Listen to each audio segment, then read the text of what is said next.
Late Night, Iain Lee on Talk Radio.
Grab pussy.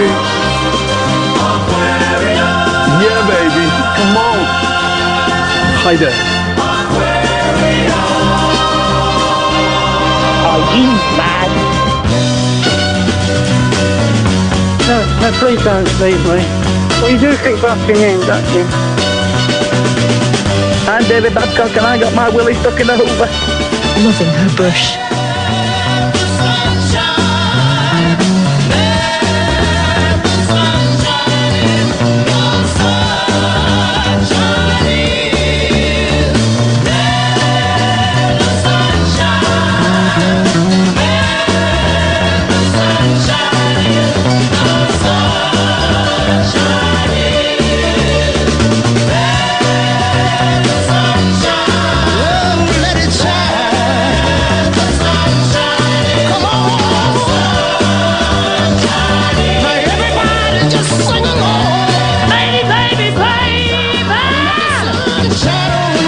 Women's head.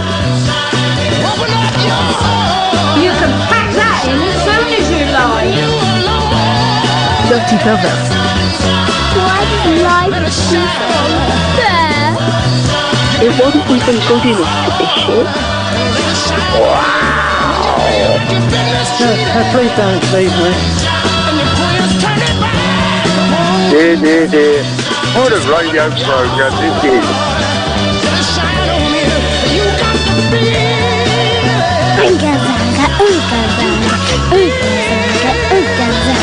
ooga zanga, ooga zanga, ooga zanga, ooga zanga, ooga zanga. Delima. You've been in bed. I forgot to back my lips. I'm gonna blow bubbles at each other.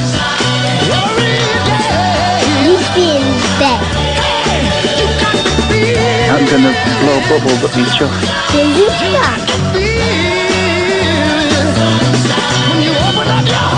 Don't be so sinister.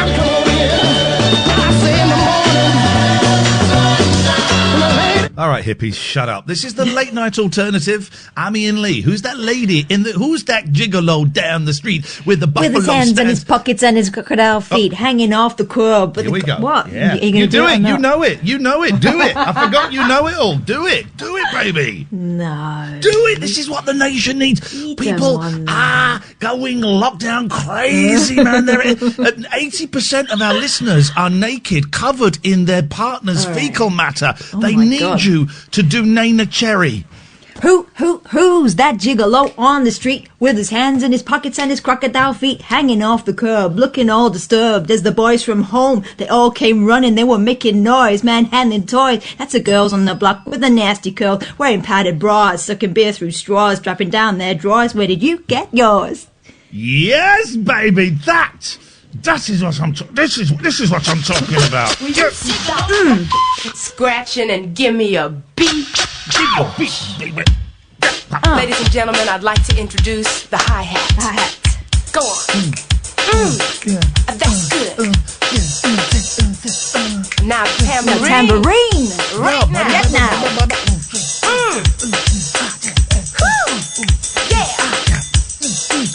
DJ. Who's that gigolo on the street with his hands in his pockets and his crocodile feet hanging off? Well, are we doing this or not? It went out of sync slightly, and it I was getting that nerve. You know that headache I get. That just I'm just getting a headache. So I'm really sorry. I built it up, and I shouldn't have built it up. Oh, Kath. Oh, Excited. Kath. Sorry. Thought my time had come. I'm so sorry. Your time has gone. Is it true that women, are having more painful, more extreme periods as a result of the coronavirus? I heard this, right? I'd noticed that I had really bad cramps. Do you remember the other day I did the show in a onesie? In a onesie? But I just couldn't be doing with clothes. And so I looked it up, and apparently it's a thing. It's about stress and confinement and us being in kind of strange circumstances. And because we're animals, our wombs have started to react accordingly. I've found something that may help. I've been looking online since I heard this. This may help. I'm going to blow bubbles up your chuff. I don't know. I'm not sure. I'm going to blow bubbles up your chuff. Kazimba. It's just an idea. 0344991,000 is the telephone number. Let's go to Jerry. Good evening. Oh, hang on a minute. It's my fault. Got it set to the wrong line. Good evening, Jerry. Hello. Hey, Jerry, what you got? I apologise last night. I was just to the out. I only got my messages just to the out last night. The temperature grew up. I thought it was the end. I thought it was the end last night. I turned around to 39. I just stressed. Another one of my friends died last night. One of your friends died last night? Yeah, from the corona. St. George St. Failing. Affects their family completely. George is nuts. Can you do double radio on your microphone, please? You get your microphone set up. The echo mic. I can't do the echo mic on you. I can only do it on me. Because I'm a star. Billy Bong. Oh. This call is really veering from the left to the right. Mr. Iain. Well, listen, I can't hear you very well, Jay. What I've got so far is that a friend of yours died last night, and Billy Bong. Yes, Billy Bong. That's a bit, No, it's a pretty quiz what you played last night. You question answer quiz. Oh, you want to play? Articulate? Yeah, All right. please. All right. Hang on a minute. Let me get it out. You got to speak clearly, though, dude. Because this is a tough old. I'll try my best. This is a tough old. Well, don't try your best, mate. This is a tough old quiz. What category do you want? Action, object, person, nature, or the world? The world. Okay, the world. The All right. world. Okay. Time starts now. They invented homosexuality. Kebabs. The church. No. Greece, yes. Mickey Mouse, Donald Duck. They live there. There's the other one. France. No, not France. No, not Disney World. Not Paris. I've got to be precise. It was Disneyland, Jerry. I'm afraid. You just didn't me correctly. You said Disney World, Jerry. You said Disney World. That's one. That puts you on the same scoring as Wayne. Oh, no. Unlucky, mate. Jerry, nice to talk to you. Up your bum. 0344 499 1000 is the phone number if you want to give us a call. Let's go to Bill. Yes, Bill? Hi, Ian. Are you on speakerphone? I'm not on speakerphone. I'm on Bluetooth headphones. What are you on? Bluetooth headphones. Can you not be? Can you not be? Ian, just hold the phone. Can you hold the phone? Unfortunately, because I'm partially deaf, I have to have headphones on. Pardon? Yes, pardon. Thank you. All right, I'll let you off, but I want to see a note from your doctor next time, Bill. Right, okay, but what have you got? I'm actually giving you a ring, Ian, because you've talked to her about your, with respect to your drug addiction, alcohol, etc., etc. Yes, what have you got? This is a very, very serious phone call now. Okay, great. Fun start to a show. Yes. No, I'm just ringing you because I'm in a very desperate situation because of my alcoholism and my mental health issues. I'm very, very desperate at the moment. If you're, I mean, listen. Can I just finish and then I'll respect you and listen to you? Because I've got 8 different diagnoses for mental health. Right, I'm going to interrupt here because Bill, you've got to respect me. Bill, I don't have to. I don't have to. You phone me with something, and I'm telling you this is out of my sphere, and you need to speak to a doctor. You need to speak to a doctor. And phoning up with this is not fair on me because this is out of my sphere. No, but I'm just looking for a little bit of support because I respect you as a broadcaster. I support you. I wish you the very best of luck. But there's nothing I can do. And with respect, it feels like I'm being hijacked ever so slightly. No, but Ian, I'm suicidal. I'm not saying that. Then, Bill, if you are suicidal, no, please, Bill, you're taking advantage of me. You're taking advantage of me. No, I would never do that. You need to phone that. You are doing it now by not letting me speak when you've just said something. No, because you're interrupting me. Bill, it's my Bill. You're not allowing me to speak. Bill, I could cut you off at any second that I wanted to. The fact I'm letting you right. So listen. It is my prerogative. You phoned up to tell me something, and you phoned up and you've dropped a big bombshell on me that you are suicidal. I'm looking for your support, Ian. I'm giving you my support. I'm looking for some advice from you. I've got some advice for you. I'm going to give you some advice. Phone the Samaritans. Put the phone down to me and phone the Samaritans. 116. Ian, I've phoned the Samaritans. Bill, you've asked for my advice and I'm giving it to you. You're not being fair. No, I phoned the Samaritans for the past 2 days, Ian, and I respect them immensely. That is my. Then you need to speak to your GP tomorrow morning. I've done that as well. I've done that as well. Well, that's all the advice. With love and respect, Bill, that's all the advice I've got for you. So Talk Radio can't help me. I think that's really unfair what you've just suggested. No, it's not. It's not unfair because. It is unfair, Bill. You've asked for my suggestions. I have given you my suggestions. You have rejected my suggestions. And that's your choice. To phone up and say you are suicidal is not fair to me, mate. I would not make the phone call, Ian, if I was not in a massively... What would you like me to do, Bill? What would you like me to do? I'd just like you to try and help me. I've given you 2 suggestions. I'm not a psychiatrist. I'm not a therapist. I'm not a counsellor. I'm a man. I'm just a man. And I have given you I've given you my advice, and you have you've ignored it. You're knocking it back, and that is your choice. There is nothing more I can do, Bill. No, you're saying that I'm knocking it back. That is not right, Ian. You're not saying it, is it? You're saying that I'm knocking back your advice on what you're saying to me. I've given you 2. No, I'm not knocking it back. Bill, with respect, I don't like your attitude. I think you're being very unfair to me. I don't want you to kill yourself. I don't want you to kill... Bill, listen, my kids are upstairs and they can hear this side of the conversation. So let me speak. Let me speak, right? Because my kids are upstairs. They can hear my half of the conversation, okay? So I'm choosing my words very, very carefully because they're going to hear half of a very upsetting conversation, all right? So listen, I do not want you to die, okay? I'm going to die, and that's it. That's the end of it, Ian. This is a massive, well, if you've made that decision, Bill, then with love and respect, if you are not prepared to call the Samaritans, there is nothing I can do. I've done the Samaritans. It's not worked, Ian. There is nothing more I can do for you. I've done the mental health services. You're being Bill, you're bullying me. No, I'm not bullying you.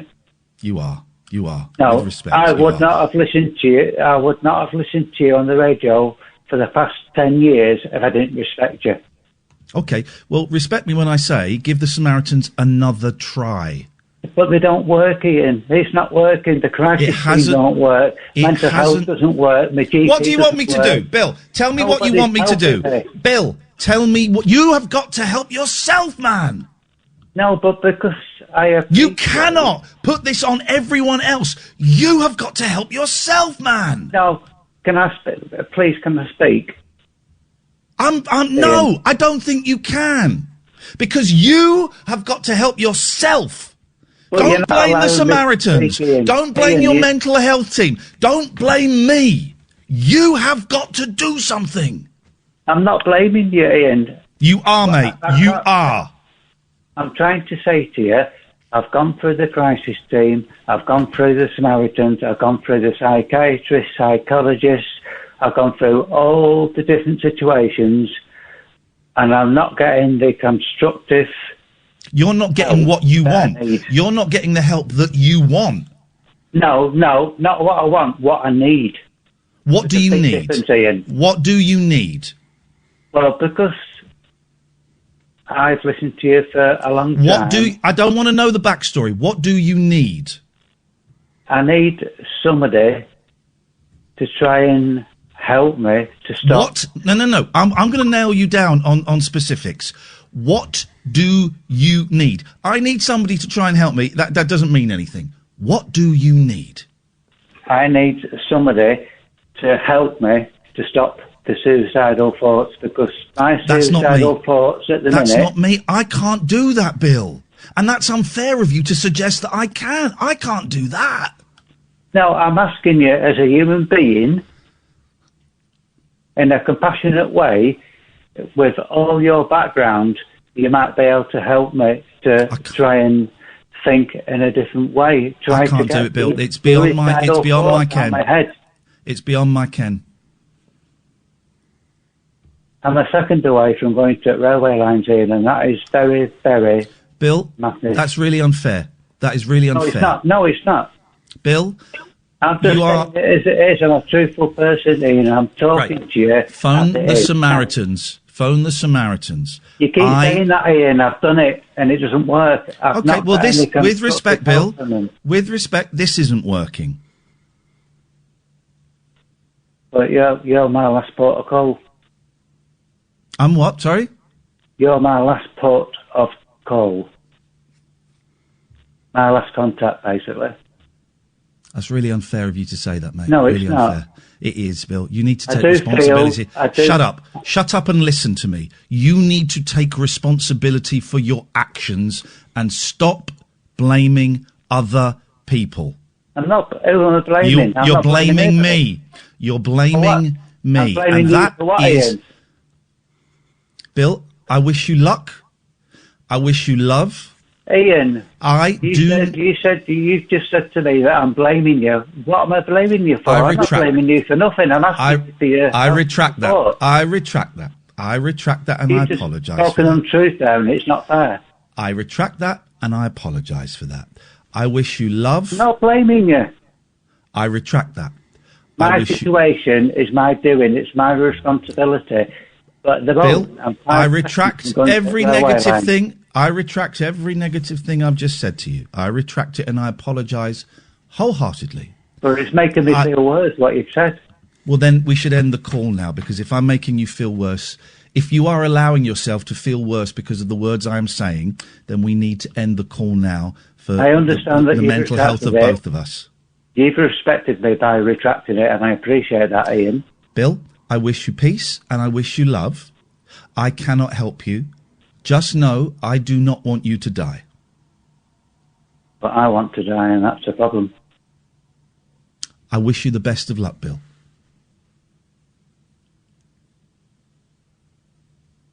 One 116-123 is the phone number. Yeah, but for the Samaritans have not helped me. I wasn't given the number for you. I was giving it to other people. I was hoping you might be able to help me in a better way, Ian, to be honest. I'm really sorry that you feel I let you down, Bill. If I wasn't desperate, I wouldn't be ringing you. I'm really sorry that you feel I let you down. I just need the help. I'm really sorry that I'm not able to give you the help that you think you need. But I can't get the help from the Samaritans because I've rung them. Bill, I'm going to ask you to go, put the phone down and go to bed. But I can't sleep, Ian, because my mind Bill, is... that's not, with respect, that's not my responsibility. I'm asking you, for the sake of me, to put the phone down and go to bed. But I can't go to bed, Ian, because I can't sleep. I wasn't asking you to sleep. I was asking you to put the phone down and go to bed. I didn't mention sleep. No, but you're just going around the houses a bit with respect to yourself, Ian. Bill, I'm going to say goodnight to you. Bill, I can't just go to bed and lie there cogitating. Bill, I can't go to bed. I'm going to end this. Bill, I am ending this phone call now because I think interrupting me. Yes, because I suspect that this is making me feel very, very uncomfortable, and I suspect it's also having a negative impact on you. You're not allowing me to speak properly. No, I'm not, Bill. I'm not. I'm going to end this phone call, Bill. Bill, you need to listen to this because this is really, really important. I am ending this phone call now with love and with the important message, I do not want you to die. And I'm ending that phone call, and I say goodnight to you, Bill. I'll say goodnight to you, Bill. This is Talk Radio. Late night, Iain Lee on Talk Radio. I'm all right. I'm all right. I'm all right. I'm all right. Don't worry. I'm all right. I've had a little text exchange with Katherine, and I'm all right. But I wasn't all right. But I'm all right. I'm all right. I'm all right. Kath, how's your day been? To the last 5 minutes, really good. And just to say, if Bill is still listening, I wish you peace and I wish you love, and I do not want you to die. But what you are asking is way beyond my skill set, okay? And also, the person that is now tweeting me saying I need to check on that bloke, that's not fair putting that on me either. Who's done that? Wow. Anyway, listen. If you're at home and you identify with anything that Bill said, the Samaritans don't get it right every single time, right? But they're great, and they've saved my life. 116 123. Really simple number. 116 123 is the telephone number. They are great. They're really busy at the moment, and you might struggle to get through, but they're great. 116 123. And if Bill is listening, Bill is listening. All I need to say is I do not want you to die. That's all I need to say to you tonight. Maybe we'll have another conversation at a later date, and anything else that I am feeling, I will talk to you about after the show, Katherine, because it would be inappropriate to have that conversation on the air. I think it would be inappropriate, and it might be dangerous to have that conversation on the air. But thank you to everybody who is sending me messages. You get it. 03444991000. We've got loads of calls. I suspect a lot of them will be about what just happened. So let's go to Stephanie. Good evening, Stephanie. Stephanie knows who. Hello, this is my second time on Talk Radio, so bear with me. I'm ringing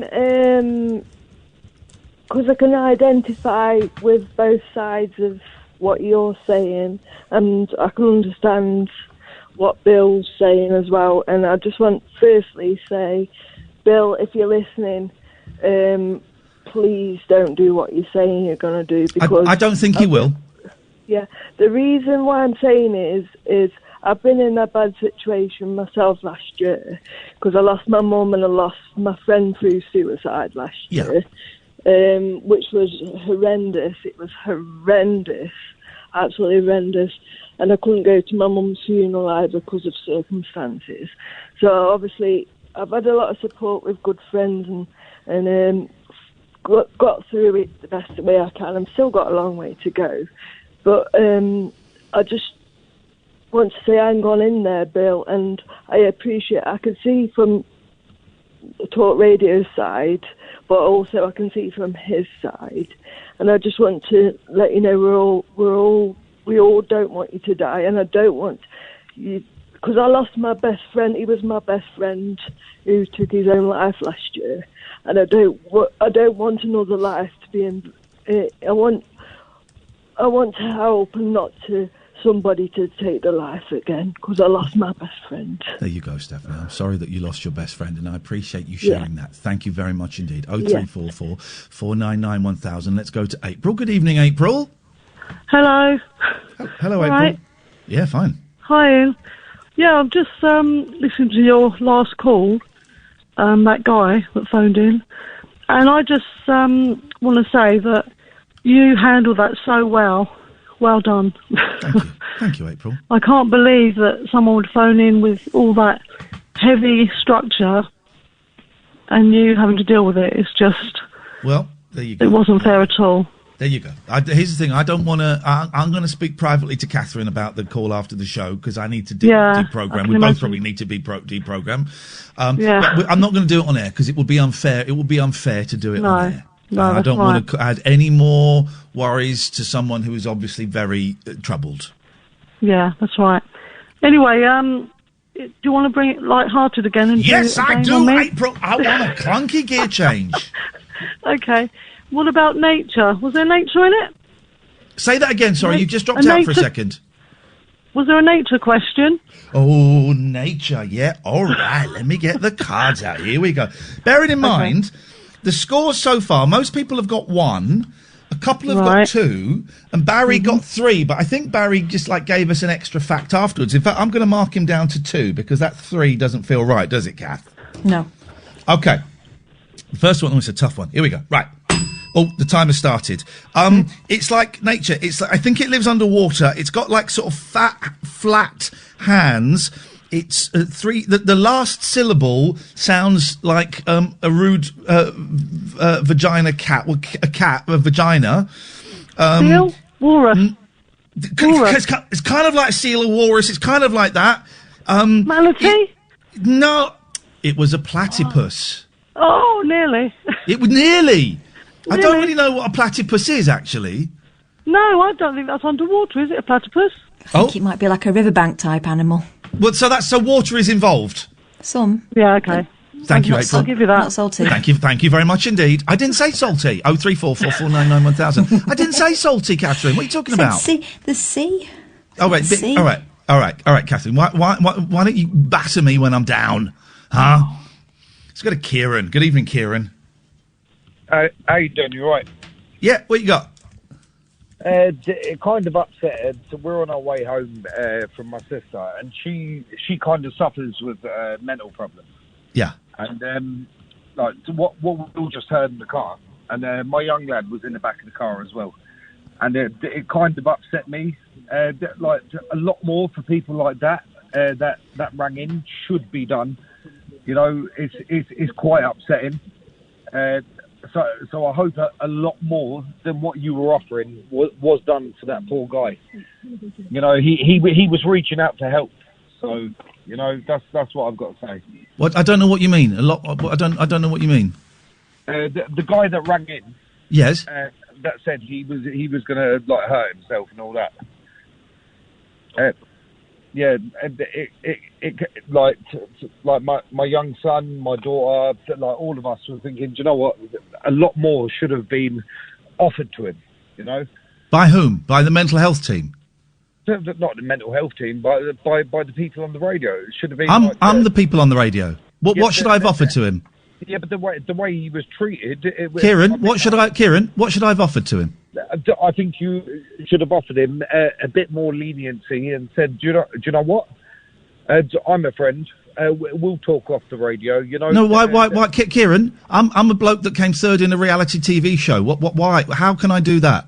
Listen to me. What has that got to do if you're on a reality TV show? Because I am not a trained therapist. I am not a trained counsellor. Kieran, Kieran, how old are your kids? 11 and my other one 16. Right. I would suggest that you put the phone down and you don't argue. You don't have this argument in front of your 11-year-old kid because you're going to come off bad. My 11-year-old kid is not here. The problem. Oh, so they got out of the car, did they? My kid got out of the car, yeah. Where were you going to and from? No, I'm ringing. The problem is... Where were you going to and from? We're in lockdown. You're not supposed to be going anywhere. Let me talk. No, Kieran, where are you going to and from? We're in lockdown. We're not... Kieran, I'll have a conversation with you, but you got to listen to me. Kieran... You're full of shit, mate. You're from the radio. Here we go. Thanks for your call, Kieran. I don't believe you were out with your kids in the car. We're in lockdown, Kieran. We're full of that, and yet you want us to take a man's life in our hands. Kieran, he's gone. Look, he's gone. I don't believe you're out in there with your car. I think you're lying. Decided that he wanted to have a go at that point. Gosh, I think you're lying. We should have done a lot more. Kieran, if only you knew what me and Katherine do. If only you had a clue. I'm going to suggest that you, Kieran, you've had a bad day and that you're handling the lockdown badly. That's why you lied about having an 11-year-old in the car. I'm going to suggest that is that the lockdown isn't sitting well with you, and that's why you felt the need to phone up and have a go at us when you don't know anything, mate. You don't know anything about who we are and what we've done. So, Kieran, again, I'm going to give you love. I'm going to put to one side that you said I'm full of shit or whatever it was. And I'm going to accept that you're probably having a really tough time with this lockdown. And that's why you phoned up and you were rude to me and why you made up about having kids in the car. Okay? And I hope that tomorrow is a better day for you. 0344 499 1000 is the telephone number.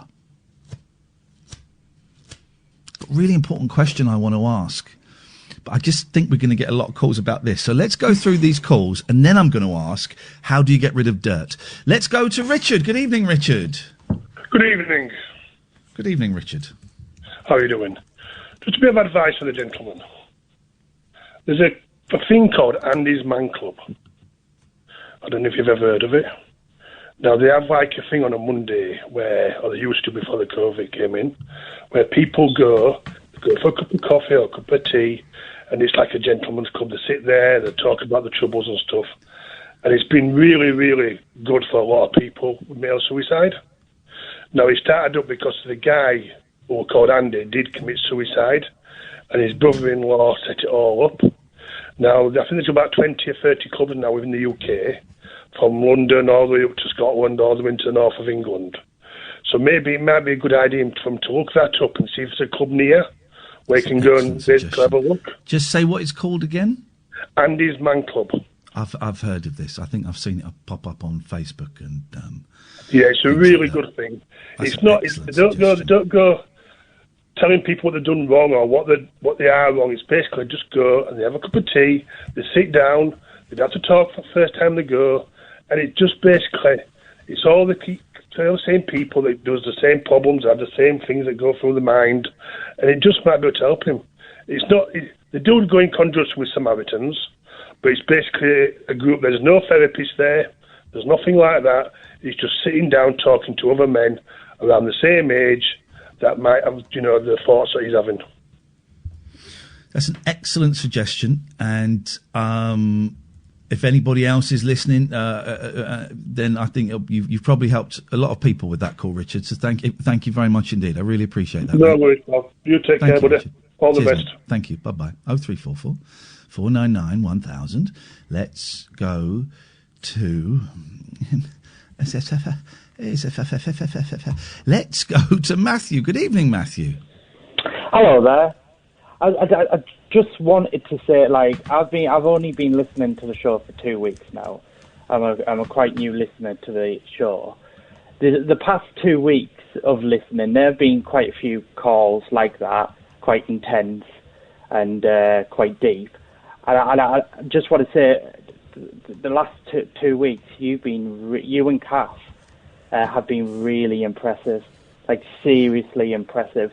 The way you handle these sort of intense situations and defuse it, and it's just been really impressive. I just wanted to say that, and that's the only thing I have to say on the matter. Do you not want to sing anything? I wanted to say articulate, and then I'll sing a song if you want. Yeah, go on then. That's what we need. That's what the world needs now.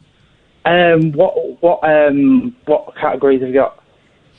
We have got world, person, nature, object, and action. I'll go world. Oh, flipping it! Why is everyone going for the world? Okay. Okay, right, I'll go person. Thank you very much indeed. Right, here we go. Your time starts now. When I first saw this person on TV, I thought it was Bez from the Happy Mondays. He's from Liverpool. He's a comedian. He's got very strong teeth. I think he used to be a teacher. Alan Carr. No. He's a heterosexual gentleman. His marriage was in trouble, and then they famously had therapy, and they got back together. He's a multimillionaire. My agent my ex-agent represents him. I don't think he's very funny. He talks like that, and he talks about things, like John Bishop. Thank you very much indeed. He's a football player. I think he's got teeth as well. It was Cristiano Ronaldo. Matthew, 1 point. Those clues were good though, weren't they, Kath? I thought they were great. It was definitely a John Bishop voice you did there, yeah. Maybe I don't think he was a teacher, I'm not sure, but that was a bit of extra Maybe I should have gone in with the knowledge. voice first instead, because when I saw him on TV and I thought it was Bez from the Happy Mondays with new teeth. With longer hair. Yes. Go on then, Matthew, give us a song. Shall I do so? This is probably my karaoke song. It's from it's from a musical, Rocky Horror Picture Show. It's my karaoke song, Sweet Transvestite. Shall I start? Yeah, no, do it. I thought you were introducing it and doing it. Sorry, I thought I'm waiting for you to go ahead. Go ahead. How do you do, I? See you met my faithful handyman. He's just a little brought down because when you knocked, he thought you were a candy man. Don't get strung out by the way I look.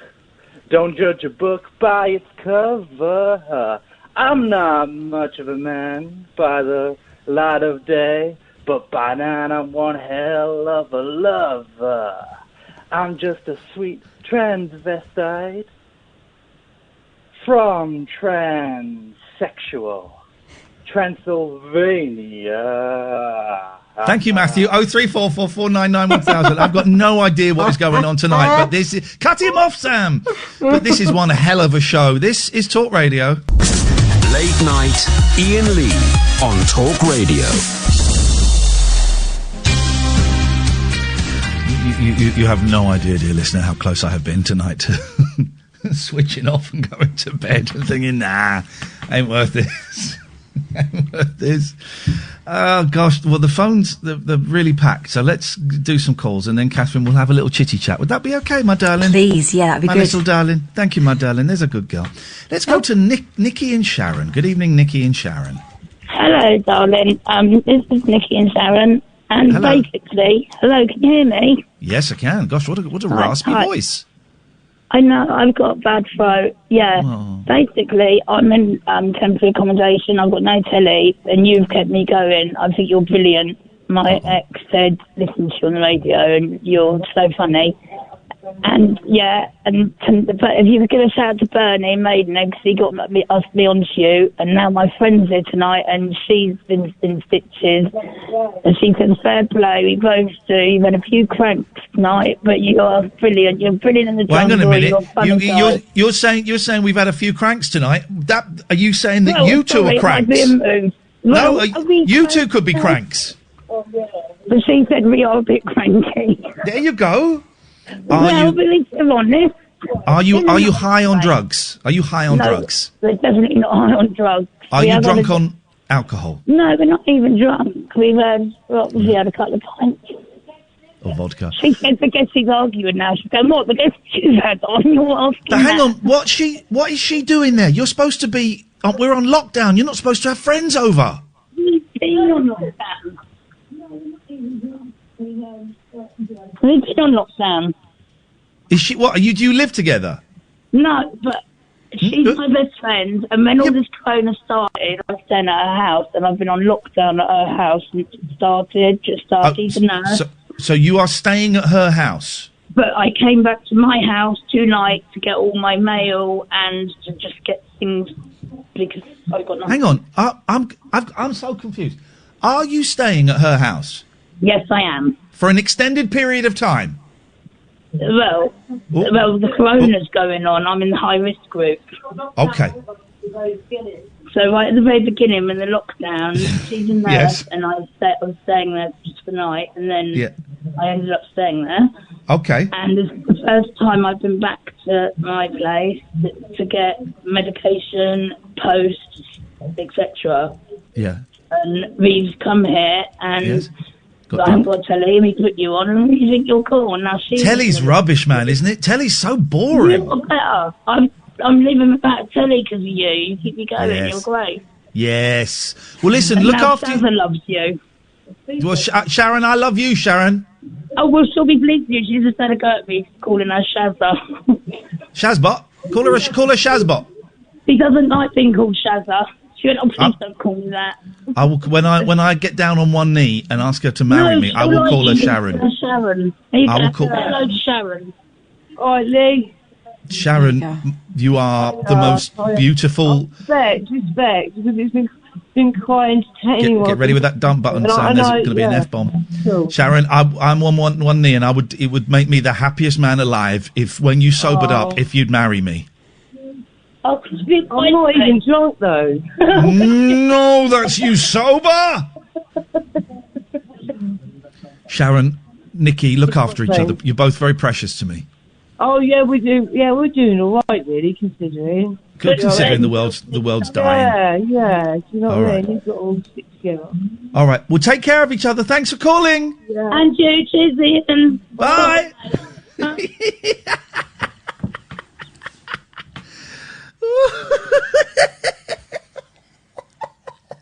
Can I make a suggestion? Yes. Don't jump into that second marriage too soon.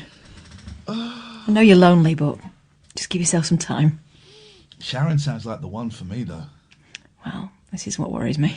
Sharon sounds like the one for me. The switchboard is... Well, we've got 2 lines free. I'm going to blow bubbles up your chuff. Oh, is that true, David Babcock? I'll never make that promise again. Gosh. I want to start on a serious note, if that's okay. How serious? Well, I'm not going to do what that... Well, let's not go there. No. Let's not go there. You do realise that you're both going to be probably interviewed so much after this is all done for what you've been doing. This isn't normal. You do realise By the police. Quite possibly, Kathleen, and nice to see that you're cheering up. Anyway, yeah, this isn't normal. You're the outlet for an untapped resource of people who are absolutely rocking backwards and forwards right now with all this. Right. I just want to reassure you that this isn't normal, and one day you'll look back on it and probably be interviewed about it, because it is quite a unique circumstance that you find yourselves in. Okay, well, who's going to interview us? The news, documentaries, things like that. About for what, though? I don't understand what you're talking about. I'm saying that all of the this... news, documentaries, stuff like that. Sweet Lord. I'm trying to be friendly. Oh, he is. He's trying his best. But it's not making any sense. I think he's saying that we're a valuable community resource, and I But appreciate who's going that. to... No one's going to interview us. You do. I just pictured you as like a talking head on some documentary about all this. It'd be like, Iain and Kathleen Boyle were a outsource for all of the people late at night who were terrified, and they had to deal with all this stuff. And you'll be there going, it just seemed so real at the time, but looking back on it, it was bloody mental. Will you... Yeah. Pick a category. Oh, please, no. Pick a category. Come on. Random people. Well, you can have random or you can have people. You can't have random people. Although I suppose they are quite random if they are people. Do you want people? Yes, please. Okay, your time starts now. The funny lady, well, very dare you. I don't really know any of her catchphrases. She ruined Doctor Who. Miranda. No. Catherine Tate. Thank you very much indeed. Tiny little hedgehog lady. Oh, Sandy Toxic. Nope. Actually a hedgehog. Oh, it was Mrs. Tiggy Winkle. Tiggy Winkle. It was Mrs. Tiggy Winkle. I don't know who that is. It's Mrs. Tiggy Winkle. It's not really a person, is it? Disadvantage. I've never heard of her. What's the disadvantage? It was Mrs. Tiggy Winkle. Well, you could have said blabby dibby booby day. Oh, you not heard of it? That was the next card. Yeah. I've got something to lighten the spirits for you if you want it. Yes, please. We got a full switchboard, Kath, on a Wednesday night. Oh, gosh, what's been said? I'll be quick then. Too late. Celebrity impressions. You ready? Yep. Oh, well, here we go, Kath. We're getting the cast-offs from his Twitch stream, because he was doing this online earlier on. So we're getting the cast-offs from David Babcock's Twitch stream. Well, you could see it like that. Or you could see that he'd been practising and now he wants to hone his act. Yes. You see what sounds Twitch.tv forward the David Babcock. Thank you. Okay. You do it, and we'll guess who it is. Go on. Oh, you did it. Strike it, lucky. Oh, yeah. Oh. It's the Fred, the butcher from Coronation Street. No, Kathleen. You know, oh, blimey. Oh, strike it, lucky. Oh. Barrymore?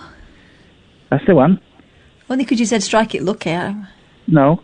You Next should have one. said all white at the back. Ready? Go on. What was it? The Price is Right. Well, Bruce Forsyth didn't do The Price is Right. Well, he did. Well, he didn't. Well, he did. Well, he didn't. He did the generation Bruce game. Forsyth's Price is Right. Bruce Forsyth, play your cards right. No, Bruce Forsyth's Price is Right. He said. Bruce's Forsyth, play your cards right. He did not do The Price is Right. Well, you got the impression anyway. Well, it's okay. I tell you what, let's give us one. He did do Price is Right. Well, my line seems to be going. Can't hear it. My line's going down, and I don't know what's happening with it here.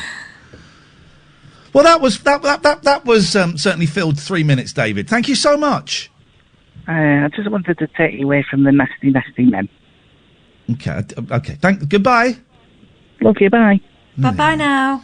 We've got a full switchboard, so pick a line, Kath. 3. Okay. Sean, you're on Talk Radio. Hello, Ian. Hello, Sean. Can you remember me? No. I was on the radio last week. Okay. What would you like to say tonight? Stay at home. Are you threatening me? No. For the UK people is to... Go on, it's a good message. Protect the NHS, save lives. Thank you, Sean. It's a good message, mate. Genuinely, I appreciate it. It's a simple stay at home. That's it. All these people, some people now getting a bit, maybe all the figures. There's a headline on the Mail Online yesterday. Coronavirus figures drop significantly. Mm-hmm. Did we jump too soon? Meaning, did we go into lockdown too early? Well, I don't know. Maybe the figures are going down because the lockdown? I don't know. But lockdown-wise, though, is it illegal to go out in an imaginary car with an imaginary wife and child and be imaginarily upset? Just checking. That was weird, isn't it? Yeah. That was weird. It's almost as if you just wanted to have a dig at a point where I get it. It would have hurt the most.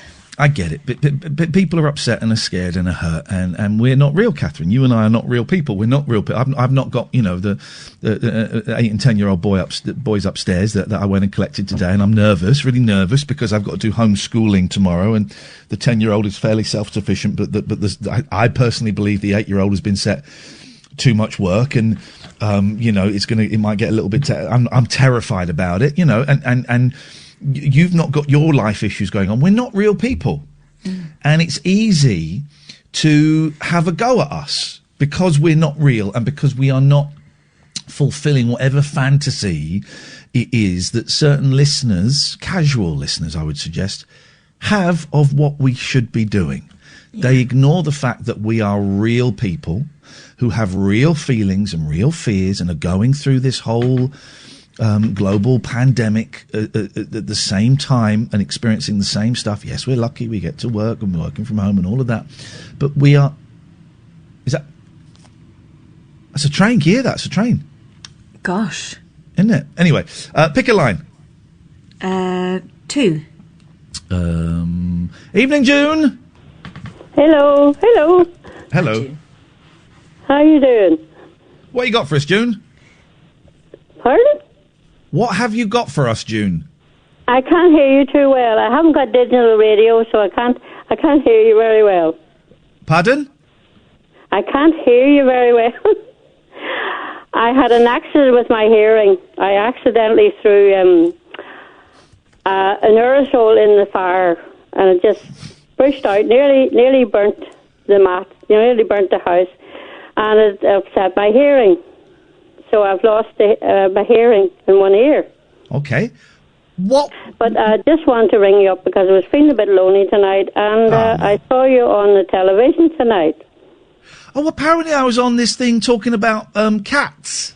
Yes, and I have a cat just like that. He's I call him Freddy.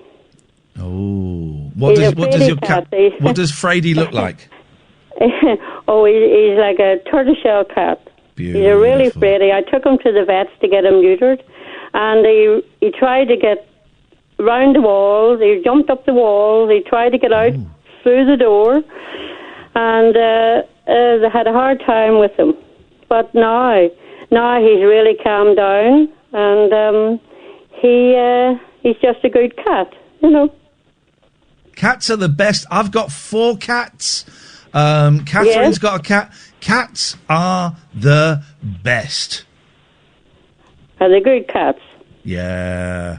Well, really, I'm ringing from Northern Ireland, right? Yeah. And I wanted to say that my daughter comes onto your show now and again. I'm sure you guess who it is. It's not David Babcock, is it? No. Arlene.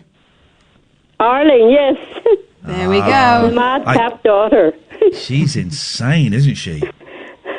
She will be surprised to hear me on tonight. Well, it's nice to talk to you. I have to go because we're going to be late for the news, June. Don't be lonely. You give us a call. We're on Monday to Friday, 10 till 1. You can give us a call anytime, my love, all right? Okay, then. Right. See you later on. Take care. Bye-bye. Martin, Freddie, Daniel, Alistair, Sandra, Liam, stay there if you want. Don't if you want. We're all free spirits, just, wandering through this universe, trying to get by as best we can. You may think it's not worth hanging on the phone for another 5, 10, 15, 20 minutes. That's cool. I won't think any less of you, but maybe it is worth it. I won't give out the phone number because, why should I? This is Talk Radio. Late night, Iain Lee on Talk Radio. I'm melodic.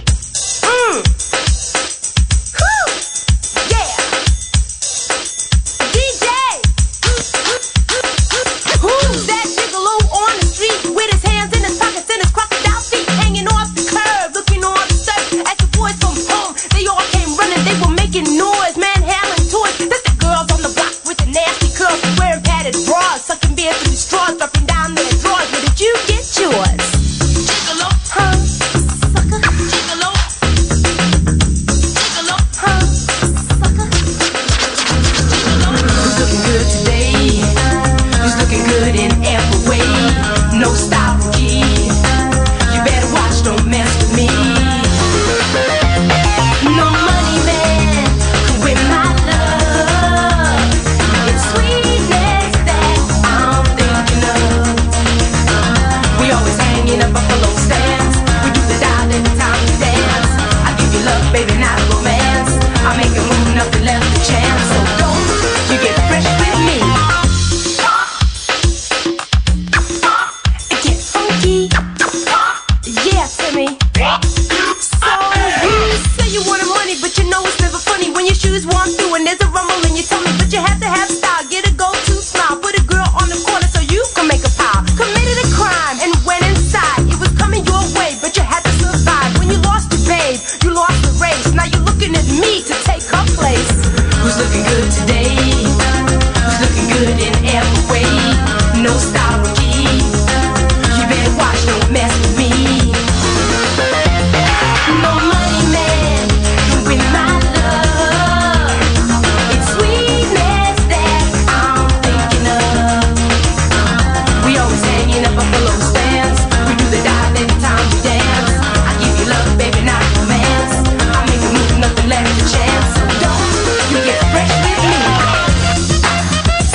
I'm going to blow bubbles up your chuck.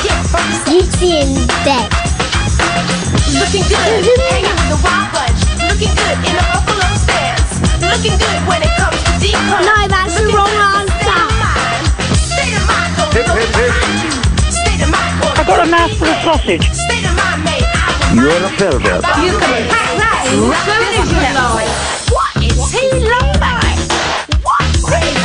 Please don't leave me. No, night, everybody. No, night. Gigolo, man. You know what I mean? No money, man. With my love. Sweetness that I'm thinking of. We always hang in a buffalo stance. We do the dive every time we dance. I give you love, maybe not romance. I make a move, nothing left to chance. So don't you get fresh with me. Wind on my face, sound in my ears, water on my eyes, and you in my mind. As I sing, diving down deep, deeper into your soul. No money man can win my love. The sweetness that I'm thinking of. No money man can win my love. The sweetness that I'm thinking of. No money man can win my love. No money man can win my love. 0344 499 1000 is the telephone number if you want to give us a call. I just posted a tweet and it's something I've not quite formalised in my head, Catherine, but I think this is what I tweeted. I've noticed that the longer this goes on, the darker and angrier the calls to the show are. More and more people angry and blaming other people for things they can change themselves. It's fascinating. I've never known anything like it. And I'm not necessarily speaking about the first call this evening, although I would probably include that in there. But it really hit home last week when we did Straight to Air on Friday. And instead of it being the delightful, I thought it would be even more surreal than usual and a wonderful psychedelic mess of people just kind of phoning up and going bleh in whatever way that meant for them. But actually it was a lot of angry, frightened people looking for a fight. Yeah. That's what it felt like. And my initial reaction is when people are looking for a fight is to kind of give them one. But I think throughout, as that show went on, and we're going to do Straight to Air every Friday, certainly while the lockdown is on, as I think it's a really interesting kind of dipping the elbow in the bath to test the temperature kind of thing. They're angry and they're scared. Anger comes from fear. And so people are scared, and so they are lashing out. And they don't quite know what they're lashing out at, or whom, or to whom, or why. But it's just something in us. When you're scared, you just start flailing your fists around, and that seems to. Would you agree with that, Kath? I think so. I think that there are some people who are locked in with their problems for the first time and they're not able to go out and do something else, you know, and kind of distance themselves from them. I do wonder whether the lack of interaction means that some people who perhaps would go out and vent in small ways, you know, have a go at the waitress, have a go at the woman behind the cash point, and do that, are saving it, or having to save it up, and we're getting the brunt of it because we're the only people they talk to. I wonder whether there's a bit of that. You know, people who are nursing these things because they're not addressing them, and the outlet would be strangers ordinarily, and they wouldn't notice it so much because it would be in a small way all the time. Yes, possibly. It would come out in little micro doses of aggression, although I think that some people are being aggressive that perhaps would normally be quite placid. Yeah. I don't know. Listen, I ain't a psychologist, and maybe we'll get Kerry on again in a couple of weeks when we've had a bit more experience with it to pick his brains, because he's always got an interesting look. If you want to phone in and let us know, 0344 499 1000. Small pleasures. I went shopping today. And it was a small pleasure. It was great because the shop was empty. I was going to pick up the boys, and I thought, well, I'll stop at I really wanted some chocolate. I haven't had chocolate for a while, and I thought, well, I'll go into a petrol station and I'll get some chocolate, and I wanted to get some bathroom cleaner and So I went into one, and it was empty. There was one other woman, and then a guy as I was leaving came in, and so actually I did a bit of a shop in there, and then I got in the car. I thought, I forgot to get bathroom cleaner, and I was passing a small Tesco on the way to where the boys live, and I drove past, and it didn't look busy. There was certainly no one outside, and I went in, and there were 4 people in there, and I say small, it had maybe 8 aisles, so I was able to do a bit of a shop. I got enough to last me till next Friday when I get a delivery. So did it feel like a little bit of normality, or did it feel weird? I felt uncomfortable. I felt social distancing wasn't really happening. You know, there were people sort of walking past each other in aisles and things, and it felt weird. I tell you what was weird was the arrows and the 2 metre marks on the floor. Yeah. That's what I didn't like. But it was, I just felt relieved. Oh, thank God, I've got food. I got some, got some chicken. I got some salmon. I'm gonna make, I've got some bits and pieces. That has become something that I've noticed. My peace of mind is kind of aligned with the contents of the fridge at the moment. So if I feel like we've got enough, I feel calm. And the more the supply goes down, the more anxious I start to feel. Isn't that strange? 0344 499 1000. We've got loads of calls tonight. Let's go to Martin. Good evening, Martin. Evening, Ian. Hello, Martin. What you got for us? Quite a bit, actually. The trouble is, I called earlier. This isn't a plate, but I called, a while ago, and so a lot's happened since I could comment on. But you just mentioned anger comes from fright. Sort of full stop. Yeah. But that's just one of the things, isn't it? I mean, there are other reasons why we often are angry. For example? If we're misunderstood, or if there's an injustice, Walter. Or if we're misunderstood, or if there's a... injustice. I would say that still comes from fear. No, not in my case.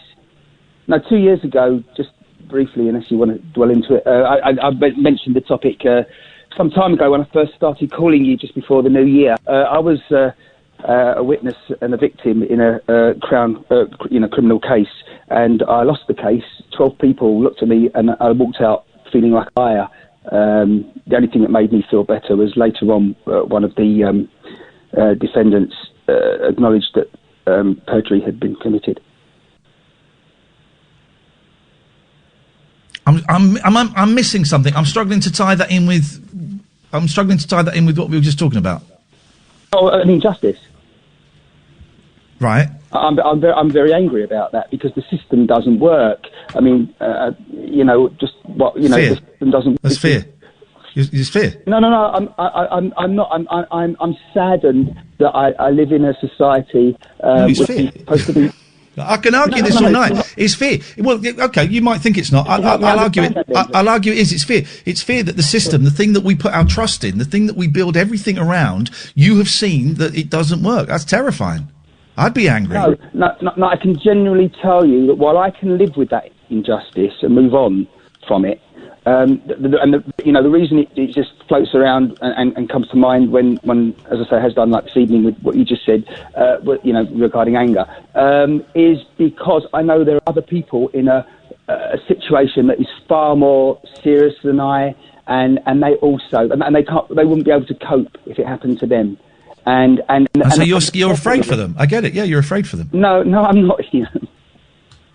No, I'm just concerned that society will always see them to be the ones. Concern. Well, I mean, I don't want to make this thing. Concern is fear. Not always, Ian. Well, yeah, it is. You're concerned. No, because if you're fearful, I would suggest. Why are you getting so angry? What are you afraid of? I'm afraid of nothing, and that's a fact. Oh, that's rubbish. Martin. Why are you playing the tough man? You're afraid of nothing. Come on, man. That's rubbish. Okay. I'm afraid of failure, but we all know I'm afraid of failure. There you go. But what? But again. Did you say we're all afraid of failure? I think deep down No, incorrect. Yeah. Incorrect. Failure is the. We've talked about failure on the show before, and it's interesting that you're using such broad brushstrokes, and you're thinking everyone feels the same as you. Failure is the only time I learn. When things are going well and things are successful, I don't learn anything. I learn when things go wrong. When I'm brave enough to take a chance and something doesn't work. Failure is just a lesson.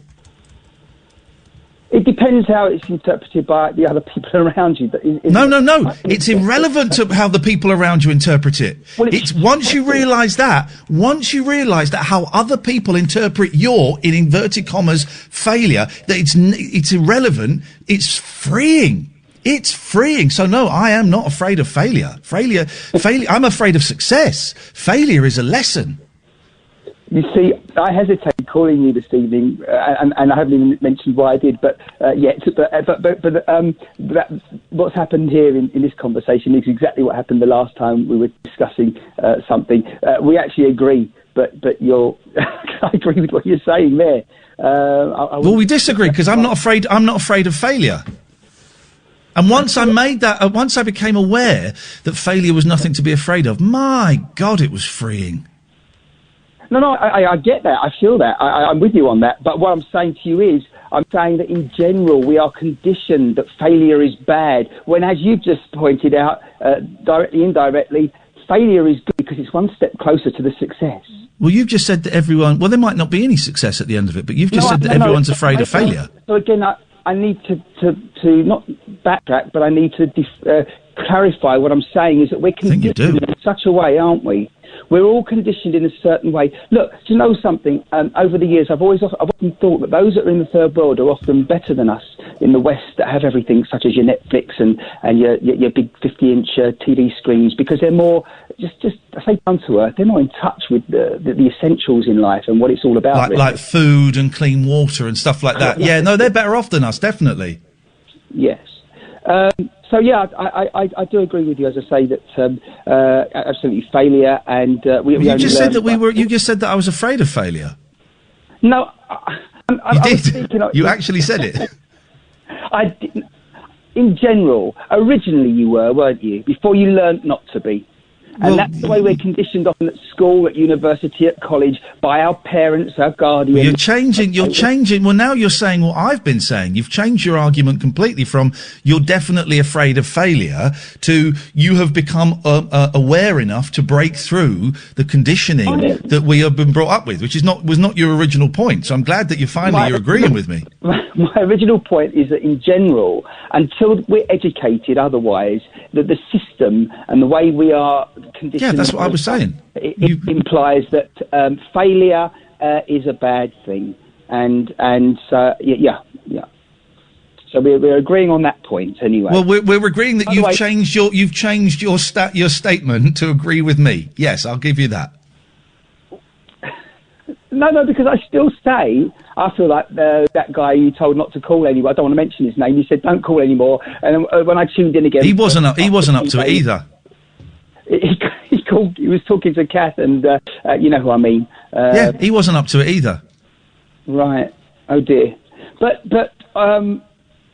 listen, all I know is my hearing's good. Luckily, I know there was a fireplace. The last caller that was talking about, it was June, wasn't it? She was talking about what was going into her fireplace. I have changed the subject now, haven't I? I don't know. What are you saying? Oh, I was just saying, I'm glad my hearing's okay anyway. Listen, can we move on to another couple of points, briefly? Yeah, go for your life. Unless you want to carry on. Again, you mentioned to the caller who was with her friend, remember her name now, about the social distancing. And you just reminded me of what happened on Westminster Bridge the other day. And I was just waiting for the headlines the next day. You know, everyone pointed out that these professionals, the emergency services, were basically not sticking to the social distancing advice. But we have to be sensible here, don't we? The whole point is I mean, a large number of those people that we saw on Westminster Bridge, they sit next to each other on every shift in a vehicle. You know, they have to. And, Did you see the footage? I saw that there were other people apart from the. Yeah, well, there were loads of. There were the thing is, there were loads of civilians, let's say, on Westminster Bridge, standing very close to each other, and then you would normally expect the police, under these circumstances, to tell people to not congregate and to move on. And the police, and I believe some other emergency services, also joined in. So it wasn't just police that were standing next to each other. It was loads of people from different professions that were stood next to each other. And it just seems, when social distancing is such a really simple thing to do that can save lives, a lot of people got angry. Well, look, at the end of the day, who are they being stupid to, those people themselves? And I know, yes, examples must be... No. And that is where you're wrong. That is where you're wrong. No, they were not being stupid to themselves. They were being stupid to you, to me, to my kids, to my mum, to everyone. They don't just affect the people on... No, Martin, you said something, and again, I've got a feeling you're going to backtrack on this as well. It does not just affect the people that were on the bridge. It affects the bus driver that they get on when they get on the bus. It affects everybody that they then meet for the next 3 weeks. I totally agree, but again, ultimately... then you need to choose your words more carefully, because this is the second time you've said something and I've pulled you up on it, and then you have completely gone back on it and said, no, that's not what I meant. That's the second time, Martin. So you've got to be better than you are doing. Well, not really, because yes, really, because we are having a conversation, and twice you have said the opposite of what I have then corrected you on, and you've gone, oh no, that's what I meant. So you need to choose your words a little bit better, Martin. Well, I didn't get a chance to elaborate. You said it was just them it would affect. What I should have said was they are being responsible to everyone. So the opposite of what you said, Martin. The opposite of what you said. You said it was just the people on the bridge. Ian. You've got to work harder than this, mate. You're not as clever as you think you are. It's not about being clever, is it? You see, you're making that sound like it's wisdom, but it doesn't mean anything. It is. It is when you're not bright enough. You're saying stuff that is dangerous. When I pull you up on it, you go, no, that's not what I meant. Twice you've done that, man. Twice. Yes, but on international radio, I'm agreeing with you. I'm suggesting that I could have chosen After I've corrected you. No, it's not choosing. It's not choosing your words better. You're saying the opposite of apparently what you mean, and you've done it twice, mate. And I'm finding it really tiring. If I'd have been able to make a statement, or and you did, and it was dangerous. You did, and it was dangerous. Try again. Try again. You interjected. I interrupted. Yes, I interrupted. Martin, just stop trying to use posh words that you don't understand, and just speak as you would normally speak, and we might get somewhere. Go again. Right. Well, again, we're in agreement on that last point. Well, if you say so, mate, because I've got no idea what point you're making. It's like watching a fish on the boat it's like watching a fish on the deck of a boat, flipping and flopping all over the place. I think I better make way for the next caller. Okay.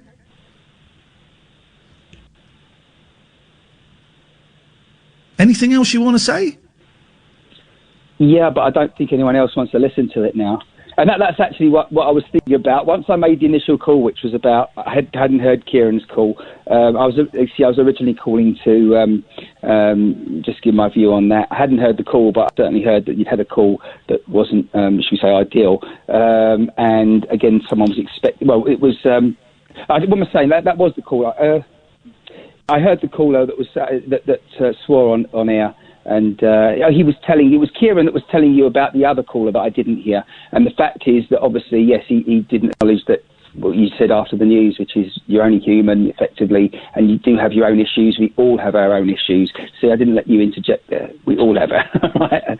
So we all have our own issues, and that people do come on air, and they're expectant of you as well when you're just doing a job, and it's not an easy job at all. All right, Martin, thanks very much for your call. 0344 499 1000. This is Talk Radio. Late night, Iain Lee on Talk Radio.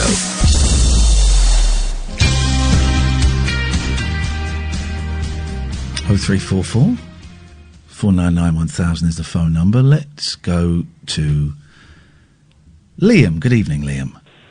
Hello, good evening. Hi, is that Ian? Yeah. Hi there, Ian. Thank you for taking my call. Can you hear me at all? Are you what, sorry? The line keeps dropping tonight. It's our end, so I keep missing bits. Go on. Are you what, sorry? Can you hear me? Yes. All right, yeah. Hi there. I just wanted to say, first off, I heard Bill earlier on this evening, and I swear to God that 20-minute or 10-minute call was something very, very powerful.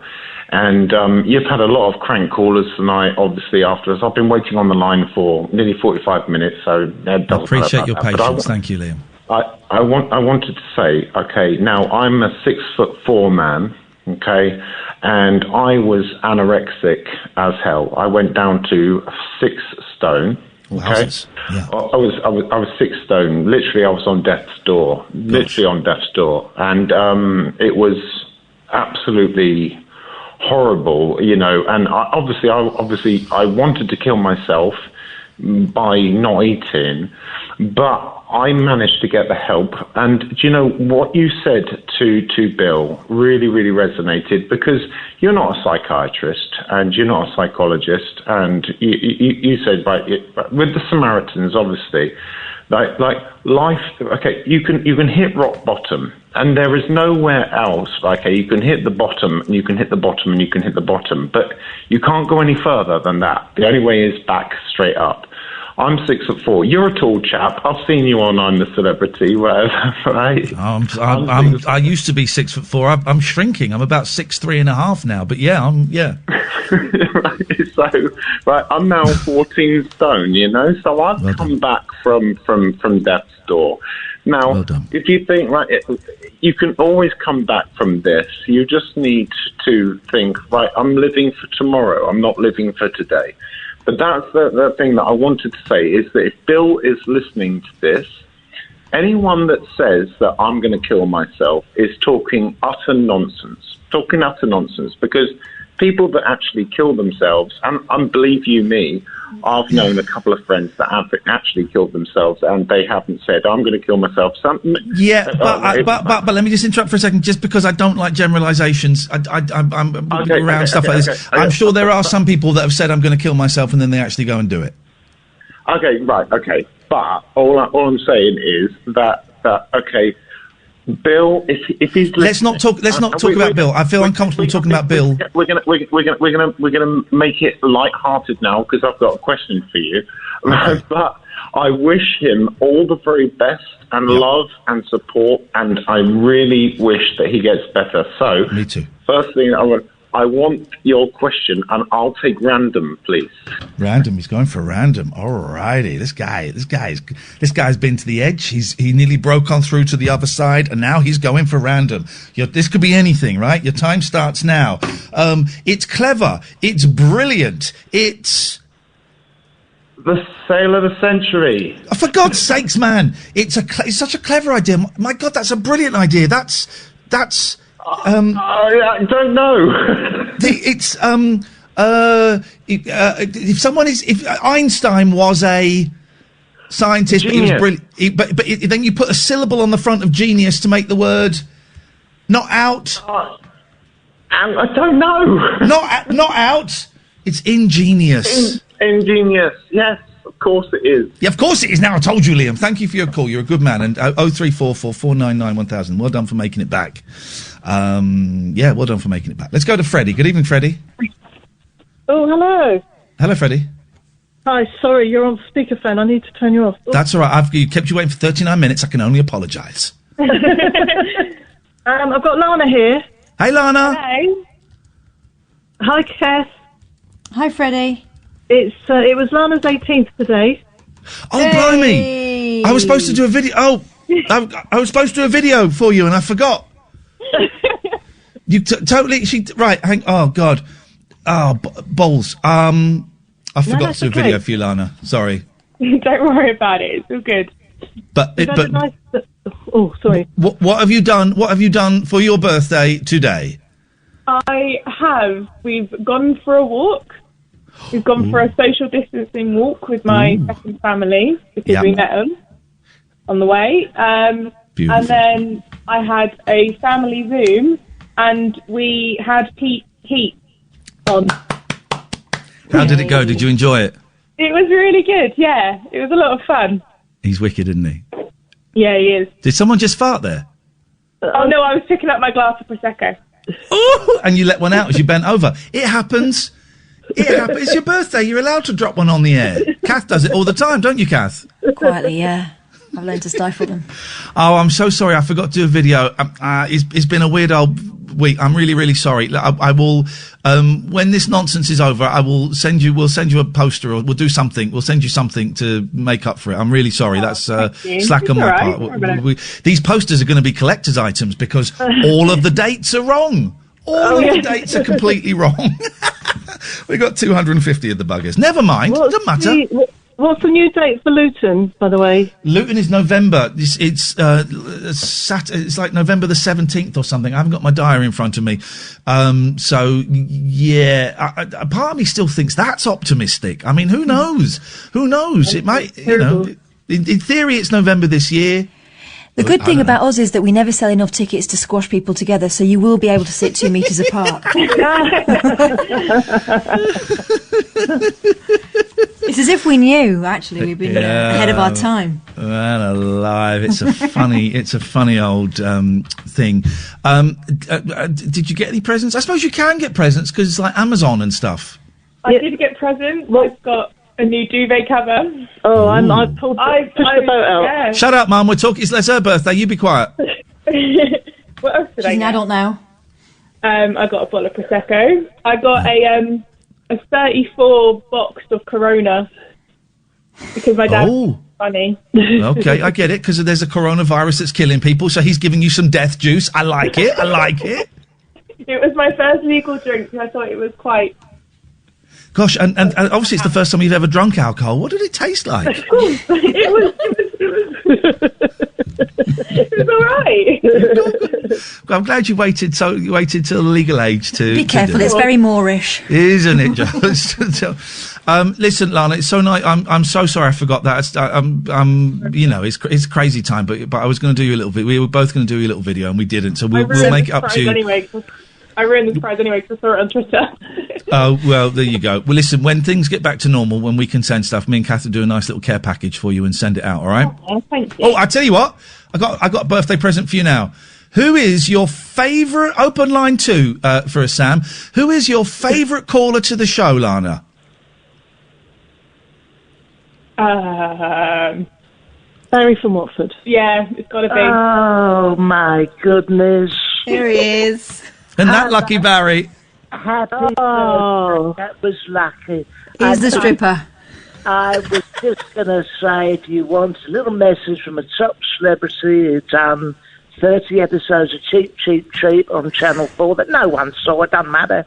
It's me saying, happy birthday, my darling.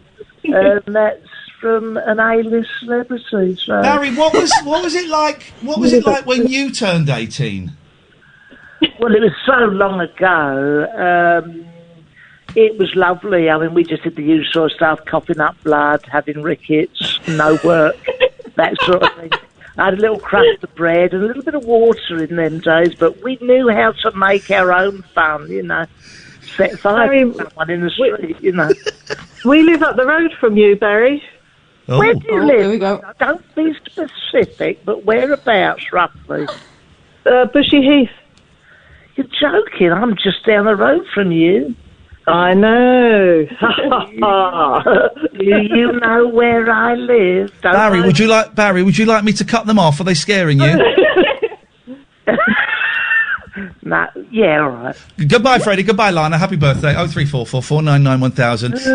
Hang on a second. Hang on. Let's do it. Let's do this properly. If we're going to do it, let's do it properly. Ladies and gentlemen. Keep your spirits up.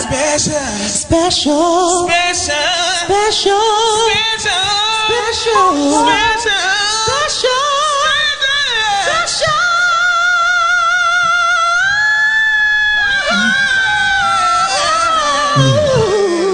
We'll have a party like that when this is all done, eh, Barry? You're invited. And I will be keeping my spirits up very special at that party. With 2 lollipop sticks. With 2 lollipop sticks and a little crutch that I will fashion out of some matchsticks. Delightful image. How are you doing, Barry? You were a little bit depressed yesterday, and you brought the vibe right down. But we've had some proper numpties tonight, so God. Hope that's cheered you up. It's not easy coming in after some of them, is it? Dear me. Oh, Lordy. It's my little French friend there tonight. Oh, let me just go and see if she's in. Hang on, just a minute. I hope not. It's horrible. I hope she is. I hope she's not. It's disgusting. Hello, Barry. Oh, bonjour, mademoiselle. Bonsoir, comment ça va ce soir, Barry from Watford? Oh, cheveux. Who said... Oh, bonjour, So nice to hear madame. from you in the evenings. What do you do during the days? Well, j'ai passé la journée avec ma fille. And we relax, we couchés, we made sweet amour under the soleil. Oh là là. Est-ce que vous avez du pommes de terre, mademoiselle? Des pommes de terre? Bon. Oui. Je vais vérifier, maman, s'il vous plaît. Yes, Ah oui, j'ai un gros sac de pommes de terre. You got a I have a fat big fat bag of potatoes. Oh, I bet you have.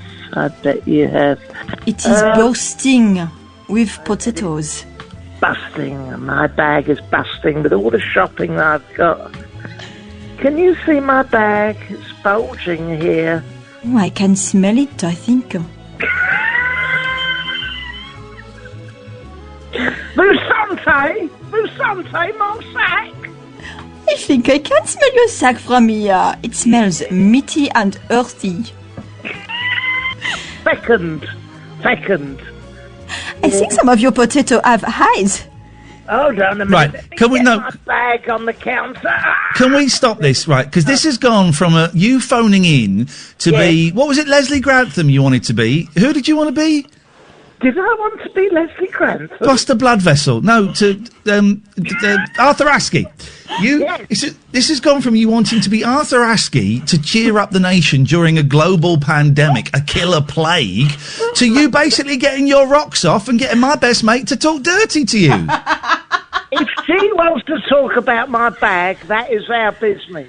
I'm just trying to keep his spirit up. I don't want his spirits up. Me. We're doing a bit of French lessons. And if she chooses to speak about a bag that's bulging with the sort of things that you may well learn in France. How is this you tossing off? How is this entertaining the nation? Well, it's entertaining me, and I dare say it's entertaining her by the sound of it. Don't flatter yourself, Barry. Barry, we should be charging you £1.50 a minute for this. Don't worry, I'll listen back to it later. Goodbye, Barry. Goodbye. Au revoir. Au revoir, you dirty old get. Let's take a break. Dirty old man. Catherine, clean your... Go and wipe your...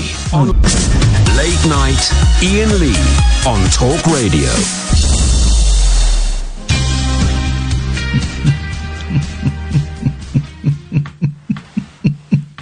He really is a filthy old pig, isn't he? I have got absolutely no idea what is happening. If I were bright enough, I would write a treatment or a thesis or something as to the effect.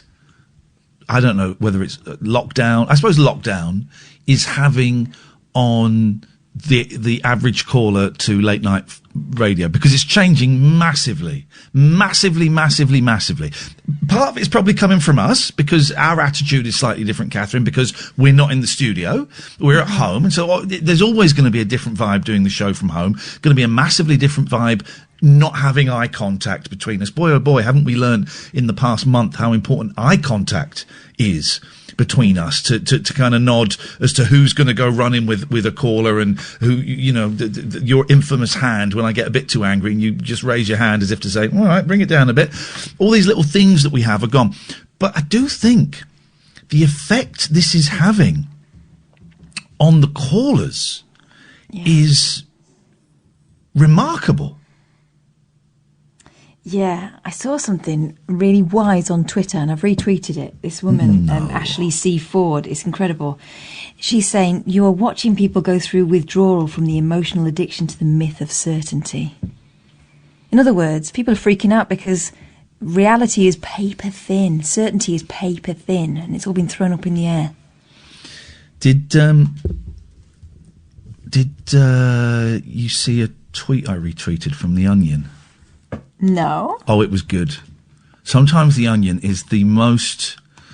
Why can't I get Twitter to work? How do I go to, like, my page?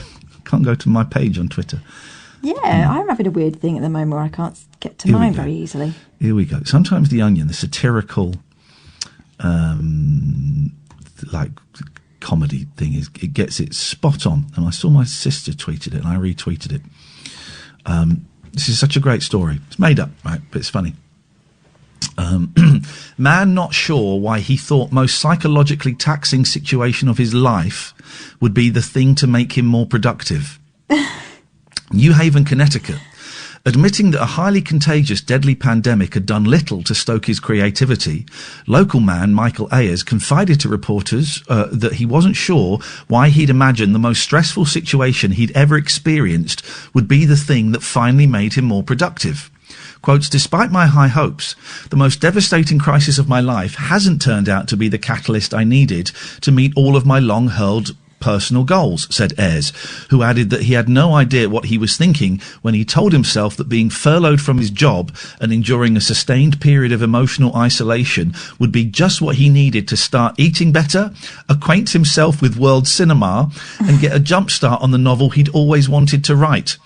For some reason, I took a look at an economic catastrophe that may soon rival the Great Depression and said, oh great, now I'll have the energy and the space I need to focus on my creative side.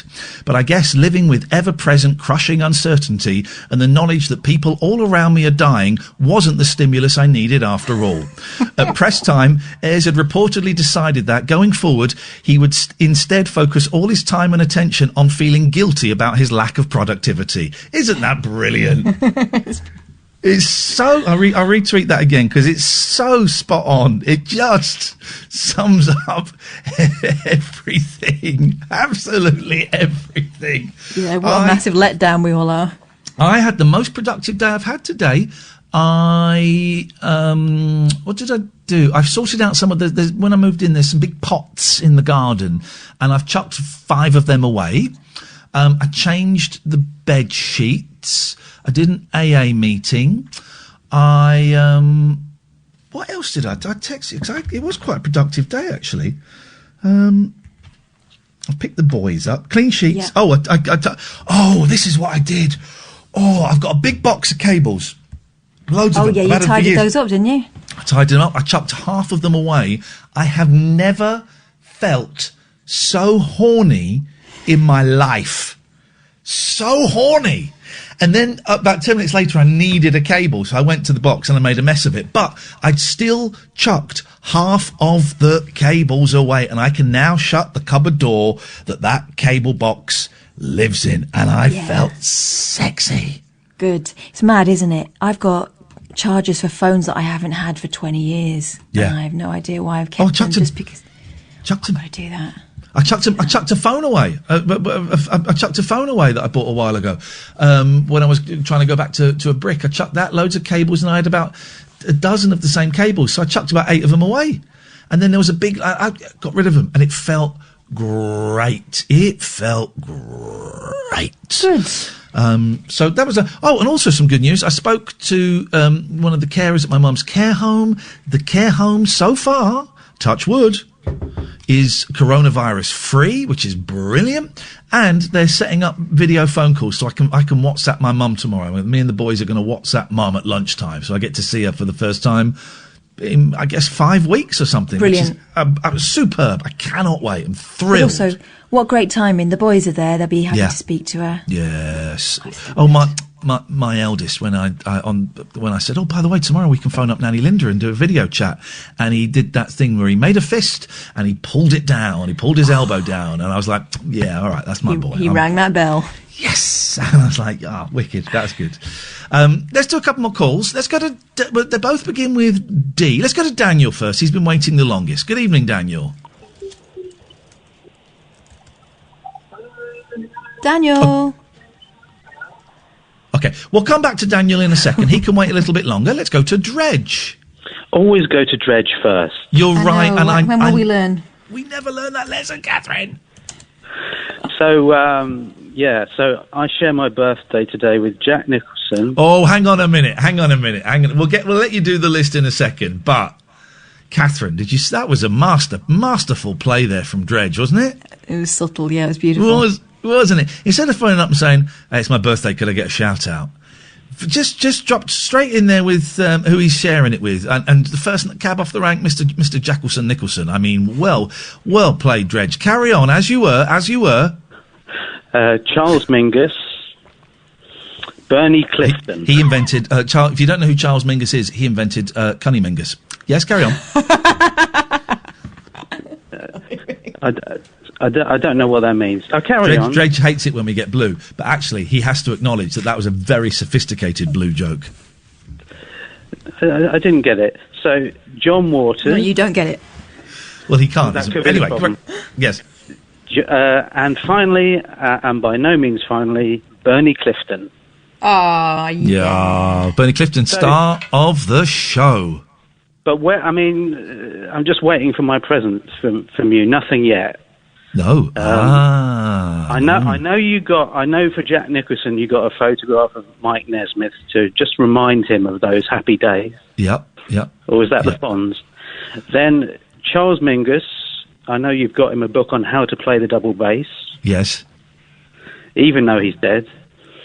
And Bernie Clifton, I know you've got him in your ostrich. Yep, I bought him a real ostrich with some useless legs sellotaped to the side.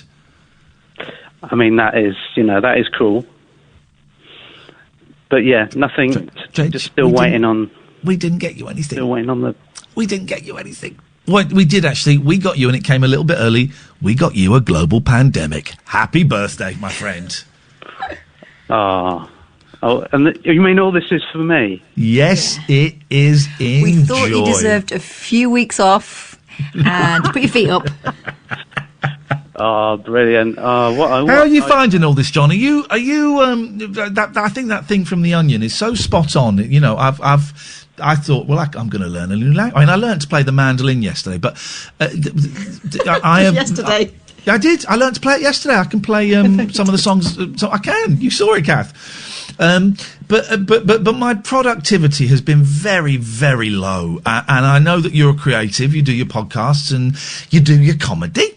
And I wondered if you were able to work with all this going on, or if you were kind of being passive like me. Well, I've sort of had quite a good time creatively, actually, because like my new podcast series came out about a couple of weeks ago, and then I had a new song, new video, and I did a new song, and that's gone quite well. So I guess I have done a old amount, yeah. But and do you not feel guilty cashing in on people suffering? Well, now But no, there was something about Groundhog Day. It was like somebody said everyone thought they were going to be like the Phil Connors that learnt the piano. Yeah. But instead they are the Phil Connors that sits in the cafe eating donuts. Yeah. And I can relate to that. I know. I mean, I have up days and down days, and you know that whole thing. Yeah, I have been working on a new novel. Do you want to hear how far I've got? Oh yes, please, mate. Yes. Okay, all right. No, fair play. It's more than I've done. You've got to give him that. You have got to give him that. I mean, if you could come up with another word, I'd be grateful. End? You could put that at the back page. That's finished it off for me, actually. Beautiful. Well, Kath finished Barry off earlier. Now she's doing it with you. What the hell? What the hell is this? It is his birthday. Happy birthday. For goodness sakes. Just a book token would be fine. Happy birthday, Dredg. We don't say that very often.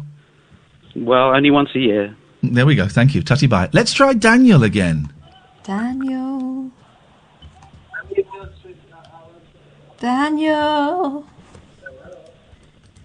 Oh, hang on. Daniel, hello? He's talking to us. Can you hear him Daniel, really are faintly? you talking to the radio in a different room? Come to the phone.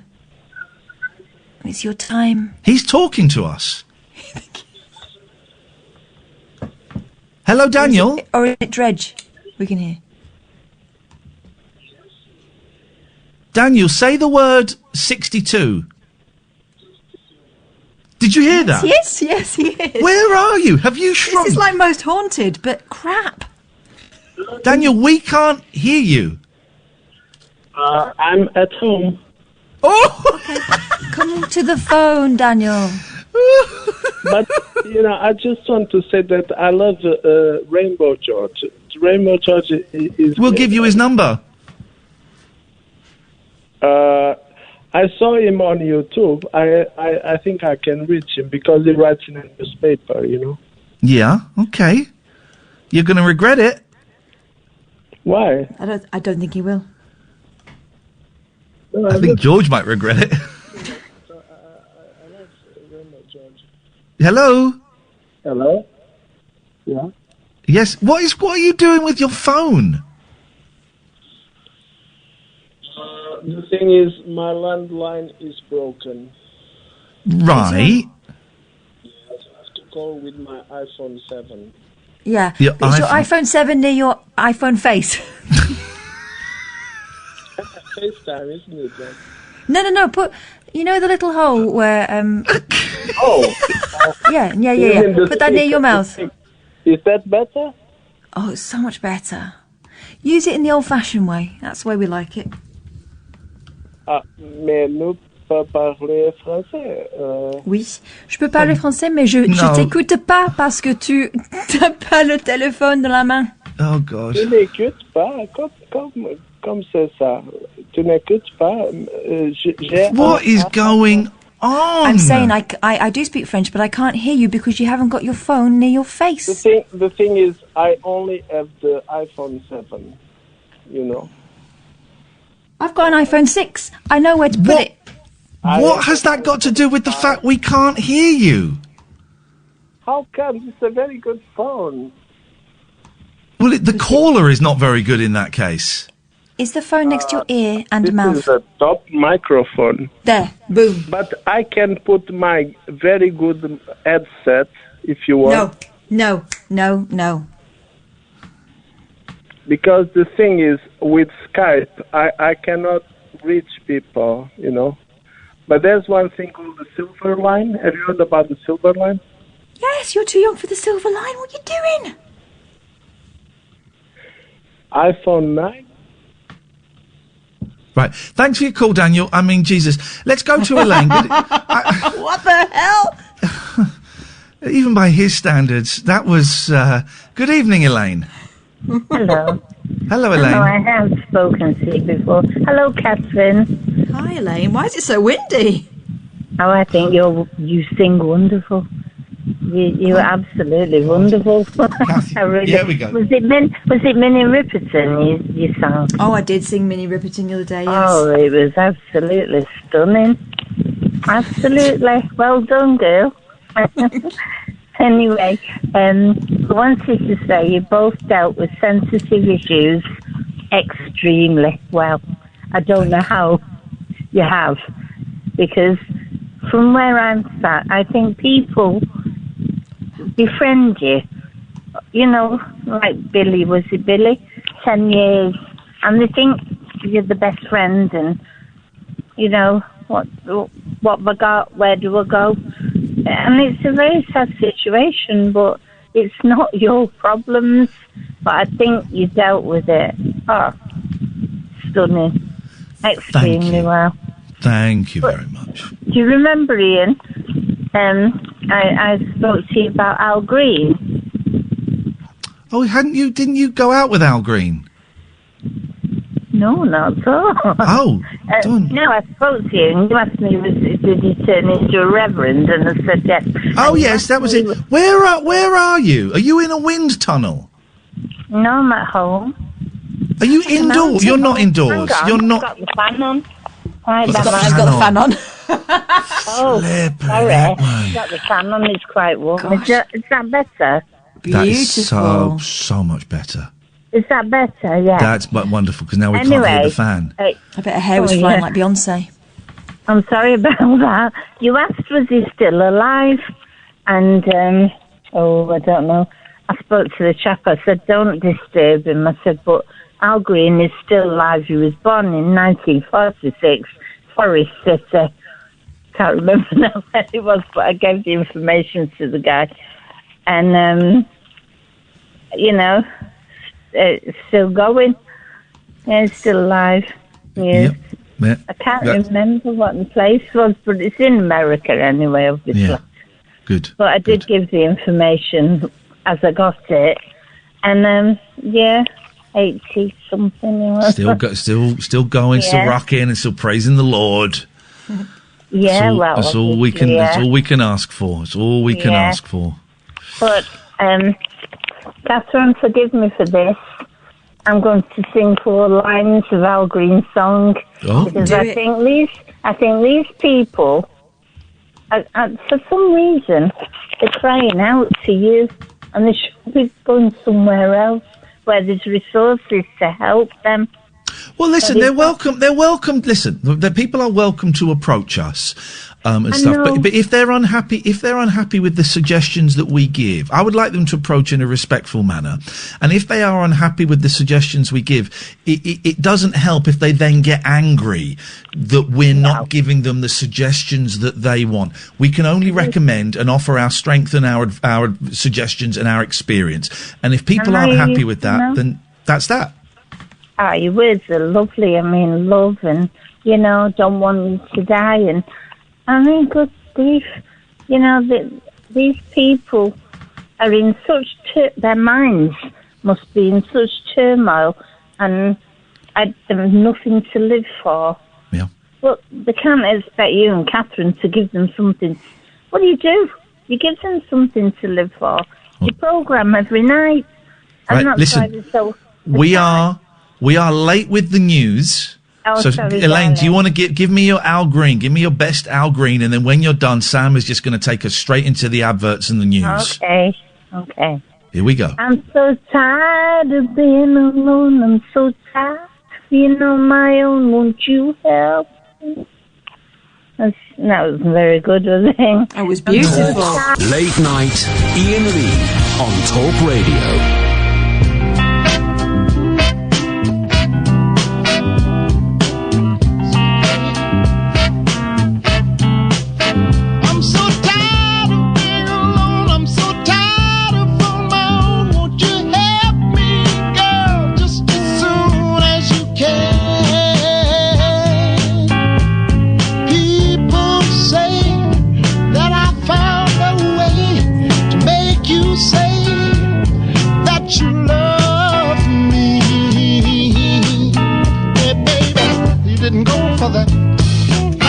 It's a natural fact that I want to come back. Show me where it's at, baby. I'm so tired of being alone. I'm so tired of being alone. Won't you help me, girl, soon as you can? I guess you know that I love you so, even though you don't want me no more. Yeah, yeah.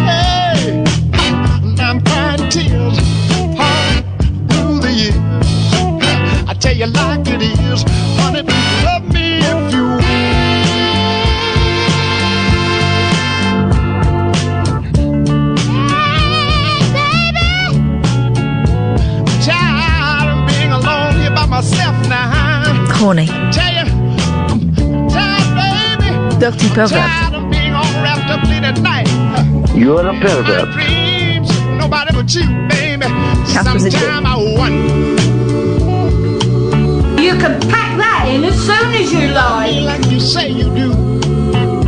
You see, baby, I've been thinking about it, yeah. And I've been wanting to get next to you, baby. You see, sometimes I fool my arms, I say,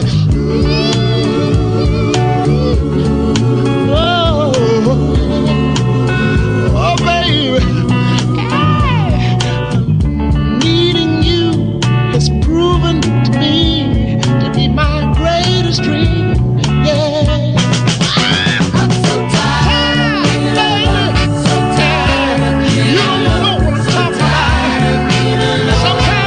Not connected in any way with this song, but genuine question. How do I get rid of my dirt? So it's a serious question, Katherine. As you know, I'm about to enter the realm of gardening. I'm about to become a gardener, and I got a lot of dirt I've got to get rid of. First of all, where the tree was, and I got a tree chopped down, and there's a big sort of patch where I want to grow some grass, but it's kind of like a mound. So I want to get rid of some earth there. Yeah. And also I've got about a dozen, 15 sort of big pots that I've inherited from the previous owner, and I'm so bored that I've now ordered some soil and some like little baby plants, I think they're called, but there's like old dirty soil, dirty mud in the pots already. So how do I get rid of it? Now, Can you not here's what chuck I've it done. on your flower beds? Well, no, because then I've got more. Well, no, because then it'll make the flower beds bigger. I've put I've put like 4 of the pots with the dirt because I recycle now. I can get more stuff in my rubbish bin, so I have put some, and the bin men come on Friday. So I've put some. I've got to be very careful about this because I don't want to get dumb because I think this is illegal. But I've put 4 of the big pots filled with dirty dirt in there, and then tomorrow I'm going to put like a bin bag over the top so that they won't, because you're not supposed to put dirt in the bin. No, but they're not No. collecting garden waste at the moment, are they? No. So, but also I don't think you can put soil in garden waste. Yeah, you can. No, you can't. It's No, garden you can't. waste. It's waste from No. the garden. It has Why? to be green waste. You don't know anything. This is why you're attached to me, because I'm your seafood. You don't know anything. I'm your seafood. You're talking absolute balls. I've been doing pots for I don't want to know about your literally drug habit. a year. No, but I've done pots before, and I've stuck a bit of soil in the garden waste. Well, yes, but mostly I just sprinkle it on me existing beds. Well, I don't want to put it there. I was thinking of dumping it on the train track behind my house. What? No, not on the train track, mate. That Well, not- really no, is an offence. No. If you do it in between the tracks and make sure it does not go much higher than the track, then that's safe. You've got a load of scrubland behind you. Why don't you whack it on there? I haven't got. What do you mean scrubland behind me? I haven't got scrubland. That's my garden. It's my garden. Scrubland. It's my garden. I want to improve on it. Scrubland. You got scrubland, mate. We put it on there. Scrubland. Doing the scrubland, mate. I put it up Where am your I from ass. now? Well, You forgot to book a shop, didn't you, tonight? oh.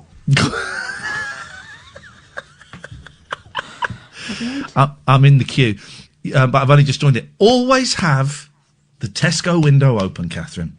Always. Let's go now. I'm going Waitrose. Boom. Sunday 26th. Have you got one? Yes, mate. For what website? Waitrose. You are joking. Shut up. You're joking. I'm not joking. I nearly swore then. Right, see if I can get one. See if I can get one. That's incredible. Well, then some of that has to be mine.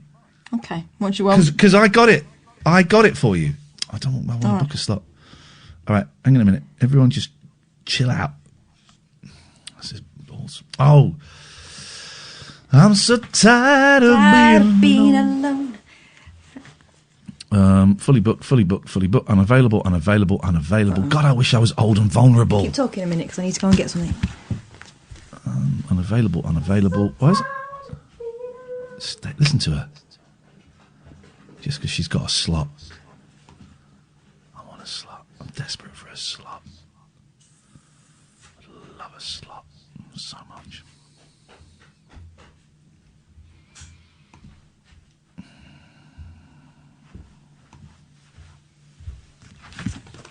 I can't believe you got a slot. That's outrageous. I know, it's incredible, isn't it? I can't find my purse now. I need to just... Well, my Waitrose, which I don't normally order Waitrose, is... No,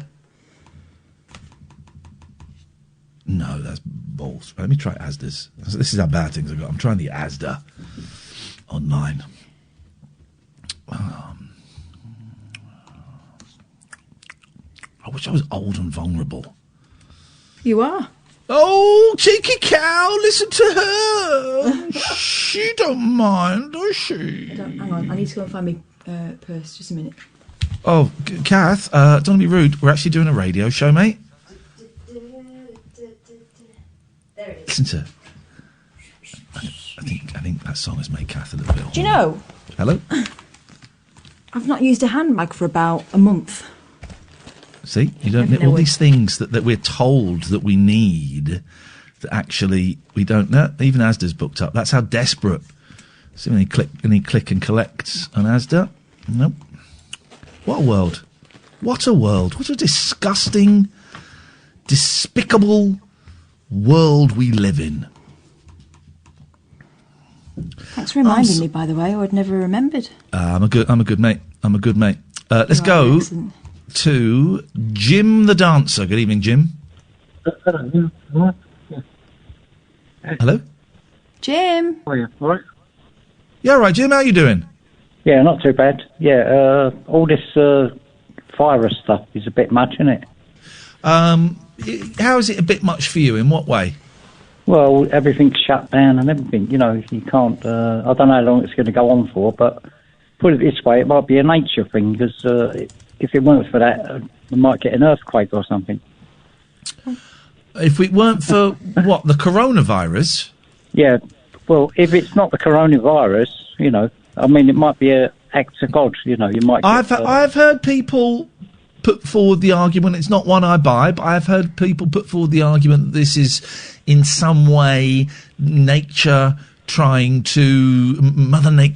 to redress the balance in the universe. I don't buy that, but you know, it's how long do you want my prediction? Yeah. We're going to be in lockdown until July.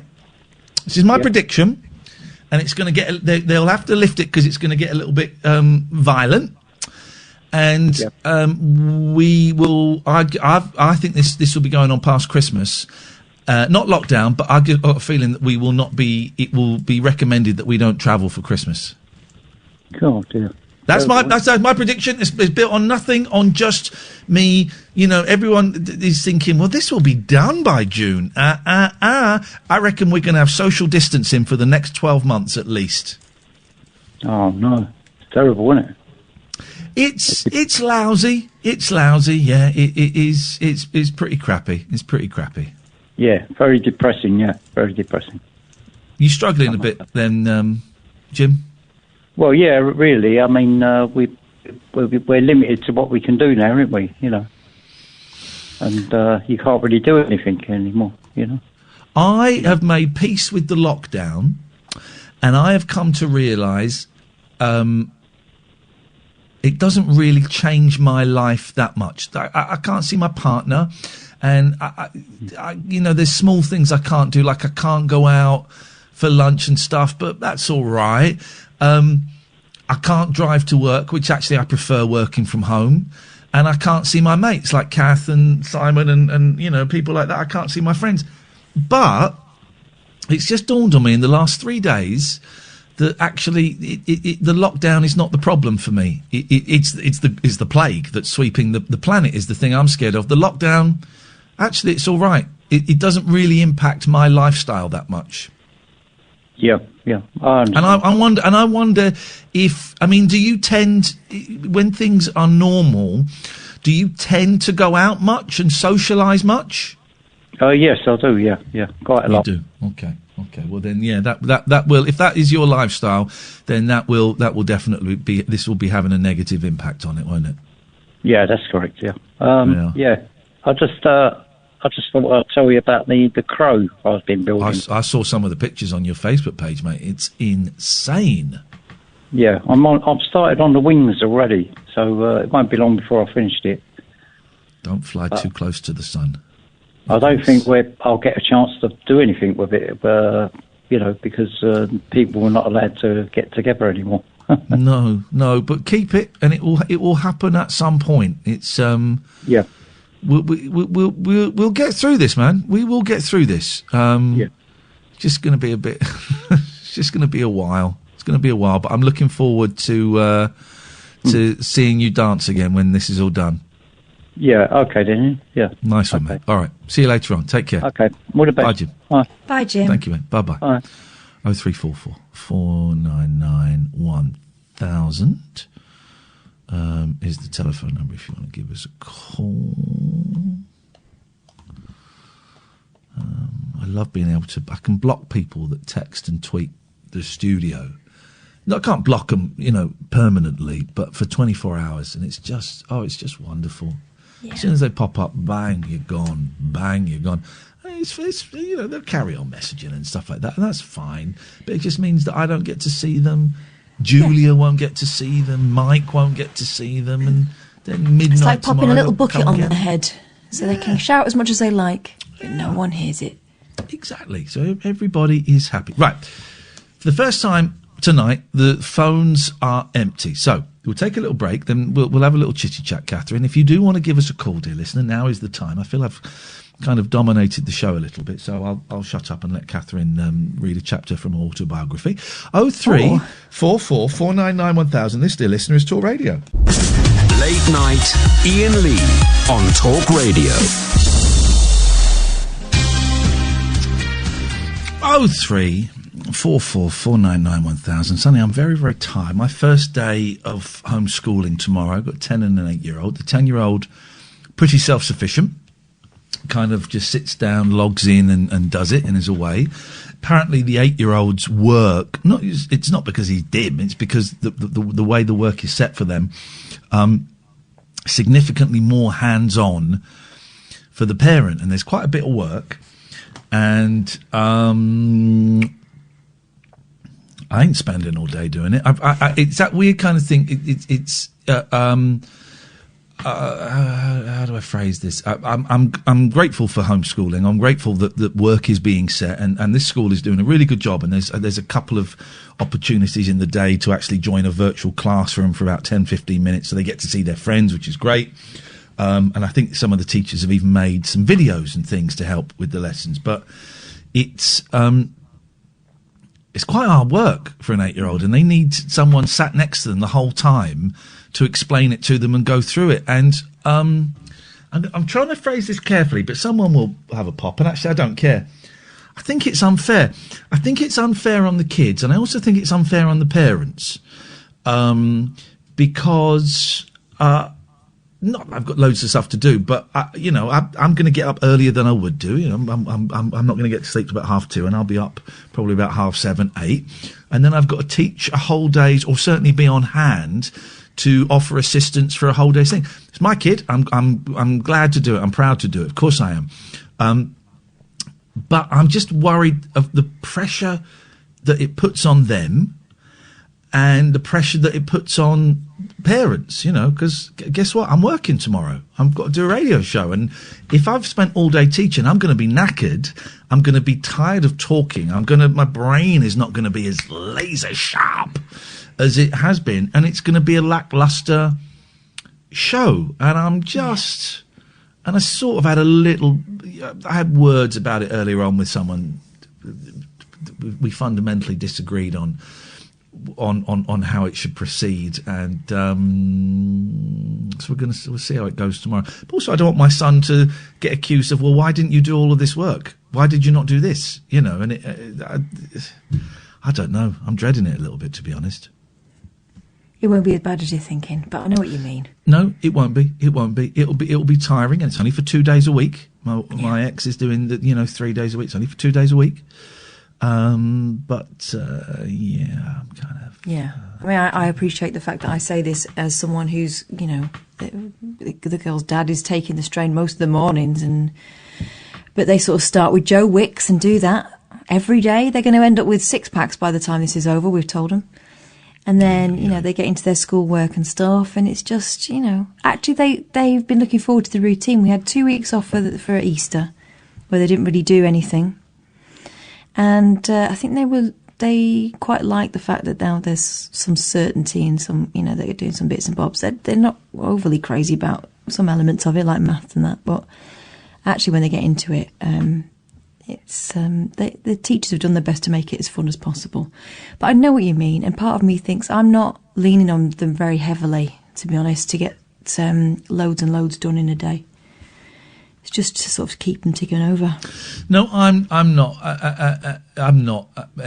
My main priority is for it not to be weird and frightening for them at the moment, and to try and kind of intersperse their day with a bit of lightness. I'm apprehensive. We'll see how it goes tomorrow. We'll see how it goes tomorrow. Let's go to Robin. Good evening, Robin. Hi, Ian. Hi, Cass. You all right? Hey, Robin. Hi. Just a few things that I get quite confused about. One thing is about finding a job. Another thing is about it's not confusing now, but it was confusing yesterday. It got my mom's house, and then something related to sexuality. Oh, yeah. I mean, that's a dark call. I know you sent a tweet earlier today, so I'm not sure if I should call, but just Robin, you called. We're in. We can cover these things. Kath has had sex, so we can do. Well, this. I've had 2 children, Robin, so I've had sex twice and maybe one for a practice, but I think I could just about remember what it was like. She got the let's just say she got the practice wrong, went the wrong way. Robin, you go ahead. You ask us anything, my friend. The first thing is about job. I have been trying to find a job since I arrived in the UK, actually, and it's really, really hard. I got an interview with the BBC last year in November, but it was unsuccessful. Yeah. And I got another interview with Global, but they said they hold the interview for now, and I have no idea when they're going to be happening in the future. Another possible interview with News UK, but they still haven't sent me an official email to tell me what's going to happen with that interview as well. So it's just it's a really difficult time. And I suppose I wouldn't have thought many people were interviewing at all now, are they? I mean, there's I know the News UK building is all but empty at the moment, isn't it, Katherine? Yeah, I think so. Also, don't be disheartened by not getting in at the BBC the first try, because I didn't either. I went out to commercial radio for a year and then got in at the BBC. It can be quite tricky. It's about getting the right person at the right time. I mean, from your perspective, so your letter landing in the right hands at the right time. Email. Stop trying. No, don't give up. No, don't give up. And also, you must think. What I used to do was, because in my day, we would send tapes, the actual demo tapes off, and I sent lots and lots off. And every time I got a rejection letter, which I was lucky to get, it turns out, because these days sometimes they don't write back to you at all. But I thought of it as being a step closer to my job, right? And don't think of it as no, you think of it as not now, and you try again, because at some point you will get there. And it's just about getting one foot through a door, and then from then on it's a lot easier, but it's just getting that first sort of that first chance. It's really don't good. be disheartened. Thank you. I got demo with me, so I think I should try to email maybe the editors of a station or something like that. Email loads of people. That's the thing. Now that you don't have to actually have a tape, send it out. But here's the difference that you make. Find out names. Talk about people on their station. Have a listen. Know what you're talking about, because the number of times we will get an email from someone who says, "Oh, we love the station, we love the show," and they've not listened at all. I know, and that show interest. Because I listened to quite a few stations there as well, so I visited BBC Radio London and BBC Radio Leeds last year, because the presenter was very kind, saying, "Let's just come on, have a chat," and I went there to have a chat with the with presenters, producers, and editors if they're there, and I think that was that was helping. I guess it's not just about finding a job, but I mean, knowing some people in the network might help me in the future. So I'm just really trying to do something good. Definitely. And also, if you've got a local BBC station, offer yourself up to work for them for nothing on a weekend or something, because it's about being the person who's in the office at the time. So if you're there, there's so many people I know who have got jobs at their local BBC station by being useful. So be there, be willing to help out, and you never know what might happen. Yeah, sure. I'll write to Radio Wales. I'll try to write to them and see if I can get any reply. Yeah, do it. Oh, thank you, Cass. Another thing about is it's a discussion behind me about me. It happened last year, but it happened again recently. My friends sent me an DM in social media saying she got quite a few people from my class asking her about my sexuality. And it's getting weird. And she asked me whether she should say something, because she didn't have an answer. She just asked me if I should give her something to say. I just said, don't bother, just leave the discussion there. But that happened last year and again this year, just a few weeks ago. So I just feel like it's rather... I'm not aware to say that I don't think it's something that I should talk about if I don't want to, because just like people are so chuffed about my sexuality then. Who cares? I mean, no, of course, no one should ever be forced. No one should ever be forced. It's your business, and if you are so attracted, it's the business of any partner that you may encounter. Your sexuality may mean, and I'm not asking, and I don't care. Your sexuality may mean you're not attracted to any other people, but if you are, it's between you and them, and that's it. No one should be forced to talk about their sexuality if they don't want to. What strange people to... What's strange? It makes me wonder who's interested, Robin. Who wants to... Why is it so important to them? Basically, what I know is that my friend told me that my classmates, they are...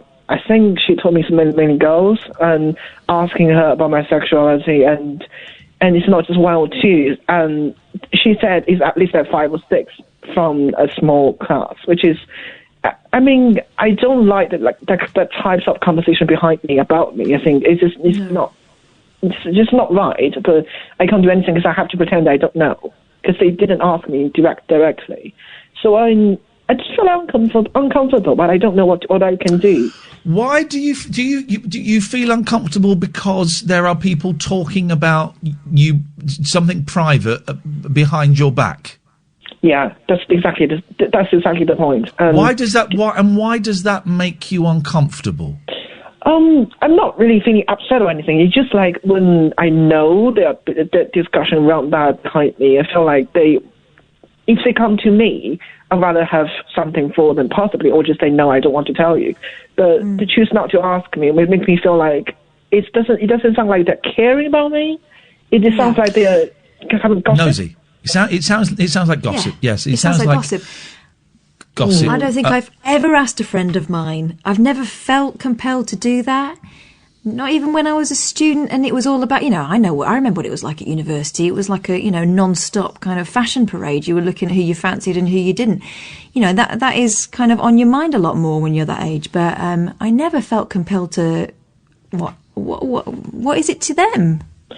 Right. And another thing about this that made me feel uncomfortable is because of the reason why they ask. The reason why they ask is because they feel like I don't look like very much interact a lot with a certain gender. Like, I'm pretty much having friends from both girls and boys, and I pretty much work with them in the newsroom, in class, in the same way. It doesn't sound any specific way with girls or boys, and I don't look like, with muscles or anything like that, who are manly. Is that word? I'm struggling with words all the time. Yeah, it's an old-fashioned word, but yeah.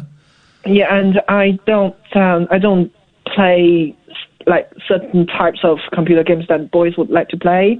But on the other hand, I don't look like, the way they use sissy in the some kind of ways. So I don't like the way that people are judging me as a person. Like, it might have to other people. I just noticed yesterday with my friends during the conversation, and it happened again. So I just feel uncomfortable with that. Well, there's a few things that you could do, and I guess the two main ones are, you could confront those people and say, look, I hear you've been asking about what I am, and then you either come out and say I am this, I am that, or you say, look, it's not really any of your business, and I'd rather you didn't talk about it. That's one option. But the other option, and the one that I guess to me makes most sense, is to somehow learn to ignore them and learn to not be bothered by their curiosity, because it is none of their business, whatever you may or may not be, as long as you're happy with it. And I don't know if you know, Robin, but I came out last year as bisexual, and it was something that I'd denied and lived with for a long time, and I felt comfortable, finally addressing it and coming out, and guess what? No one died when I did. But if as long as you have no shame and guilt around what you may or may not be, that's all that matters. That's all that matters. Their gossip is irrelevant, and although it may hurt you, and you would perhaps be better off learning a way of not letting that gossip bother you, because actually it has no real impact on your life, or it shouldn't have an impact on your life. Yeah, no, you have to go to the ask, I guess, but it just simply the way that it makes me feel like something to think about. It's just I don't have an answer myself to this question. It's very, very complicated. It's like it could be very simple, but it's just that me myself, I don't know the answer to this question. Here we go. So you're still working it out. You're still working it out. Yeah, so I don't have a question to this answer. The answer to this question. How old? But you're still young. What are you, Robin? 20, 22, something? I just passed my 23rd birthday. 23rd birthday. I didn't really know what I was until I was 46. I didn't really know what I was until I was 46. And who knows, there may even be more revelations along the way. I don't think there are. I think I'm kind of settled, but I don't know. So 23 is no age. Enjoy your journey. Enjoy your journey, and enjoy finding out what you are and what makes you comfortable. And then when you go and find those girls and you make love to every single one of them, and I'm joking. Enjoy your journey of discovery, Robin, because it can be beautiful, it can be upsetting, it can be, enjoy it, and try not to live in any shame that you might experience. Does that sound about right, Kath? Yeah, and whatever you are, and you are already it, you just haven't worked it out yet, is fine. And you're a lovely person. You have a lot to give. And if you decide that you want to be with guys, that's one thing. You don't have to make a decision. It's do you know what? I think that people who are growing up these days, and I know that there's still a lot of barriers to overcome, but the options these days it just seems that people are less hung up on labels than they used to be. I think people are a lot more sexualized, and people like to know, and people like to put labels on, but it's not like when my grandparents were growing up and you were either one thing or weird. It's not like that anymore. And also the people who care, Robin, the people who matter to you won't care. They'll just want you to be happy and safe. That's it. Because they know you. Yeah. And it makes absolutely no difference where what you're doing. Enjoy the journey of discovery, Robin, and be true to yourself. And be kind to yourself, because whatever you're feeling is okay. Yeah, thanks, Kev, as well. Thank you. Thank you, mate. Take care, Robin, and thanks for that. It was a really, really honest conversation. I really appreciate that. Thank you. There's an example of how to do a phone call. Huh? This is Talk Radio. Late night, Iain Lee on Talk Radio. I've been thinking, this is exhausted doing this show. All right, nurses and all of that stuff. I get it. In reality, I move from one room to another and I sit and talk for 3 hours. But if you heard the beginning of tonight's show, it can be quite wearing. And sort of crossing my mind, thinking, well, maybe in May, maybe I take 3, 4, maybe 5 nights off. But then that's weighed up with, but yeah, what would I do? What would I do? I'd probably go to bed early and stuff. I don't know. Stay in. Yeah, well, stay in. I don't know. It's so peculiar, isn't it? But this is this can be draining, this show, I think, perhaps more so than if we were just doing a newsy show. Yeah. It would be so much easier because we'd have, 4 guests an hour, and we'd have scripts written for us, and we'd know what questions we were going to do. And you'd do a little intro, and then you'd follow, 5-6 questions that someone else had written for you, and maybe put in a couple of your own in, and then thank them very much and move on. And you'd have a mix of the heavy news about the plague, and you'd have a thing about Kim Kardashian, and it'll be a nice little mix, and you could tiptoe through it. But doing this, and it's 3 hours of, and I don't want to make it sound harder than it is. It's a 3-hour radio show. I get it, right? I get it. I ain't building a house or digging a ditch. But it's 3 hours of nothing. 3 hours of nothing woven into sometimes gold, sometimes, crap-covered straw. But it's 3 hours of theatre magicked out of nothing. And particularly the way things are at the moment, and I think the first hour of the show tonight was a real example of that. And actually, we've had that every night this week, I think, to a certain extent. It can be emotionally battering. It can be battering. Tonight was the best example, actually, of that, of where you basically sit here and someone's just whacking you around the head constantly, and it is tiring. And until someone's done it, it's really, there'll be people. Apparently, Digital Spy is still going, Katherine. I went and looked on there today because I was bored. My God, those people think they're interesting. Some of them are really unhappy with the way we spoke to George, and some of them are really happy with the way we spoke to George. And some of them really, really hate you, and some of them really, really like you, and some of them really, really hate me, and some of them really, really like me. It's insane. Yeah, but that's the point. I can't get involved in that. I don't read it because it's none of my business. Yeah, I looked at it for the first time. The person they're talking about is not me. No. Whether they love me or hate me, the person they're talking about is their perception of me, and there's so much other stuff heaped on top of it. It's nothing to do with me, and I cannot get involved. Yeah, no, you're absolutely right. And I was very, very bored, and I thought, I wonder if.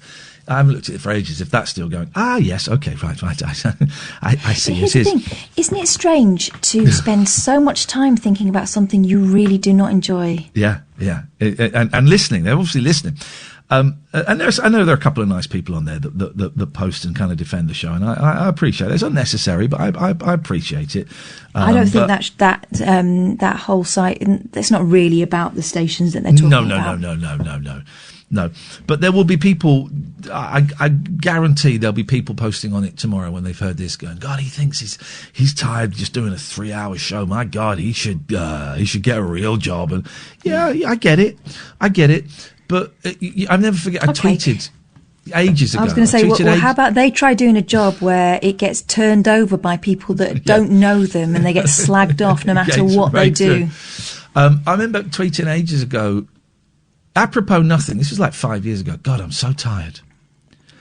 And someone went, what have you got to be tired for? You're not a doctor. And it was a real, whoa, where did that come from, man?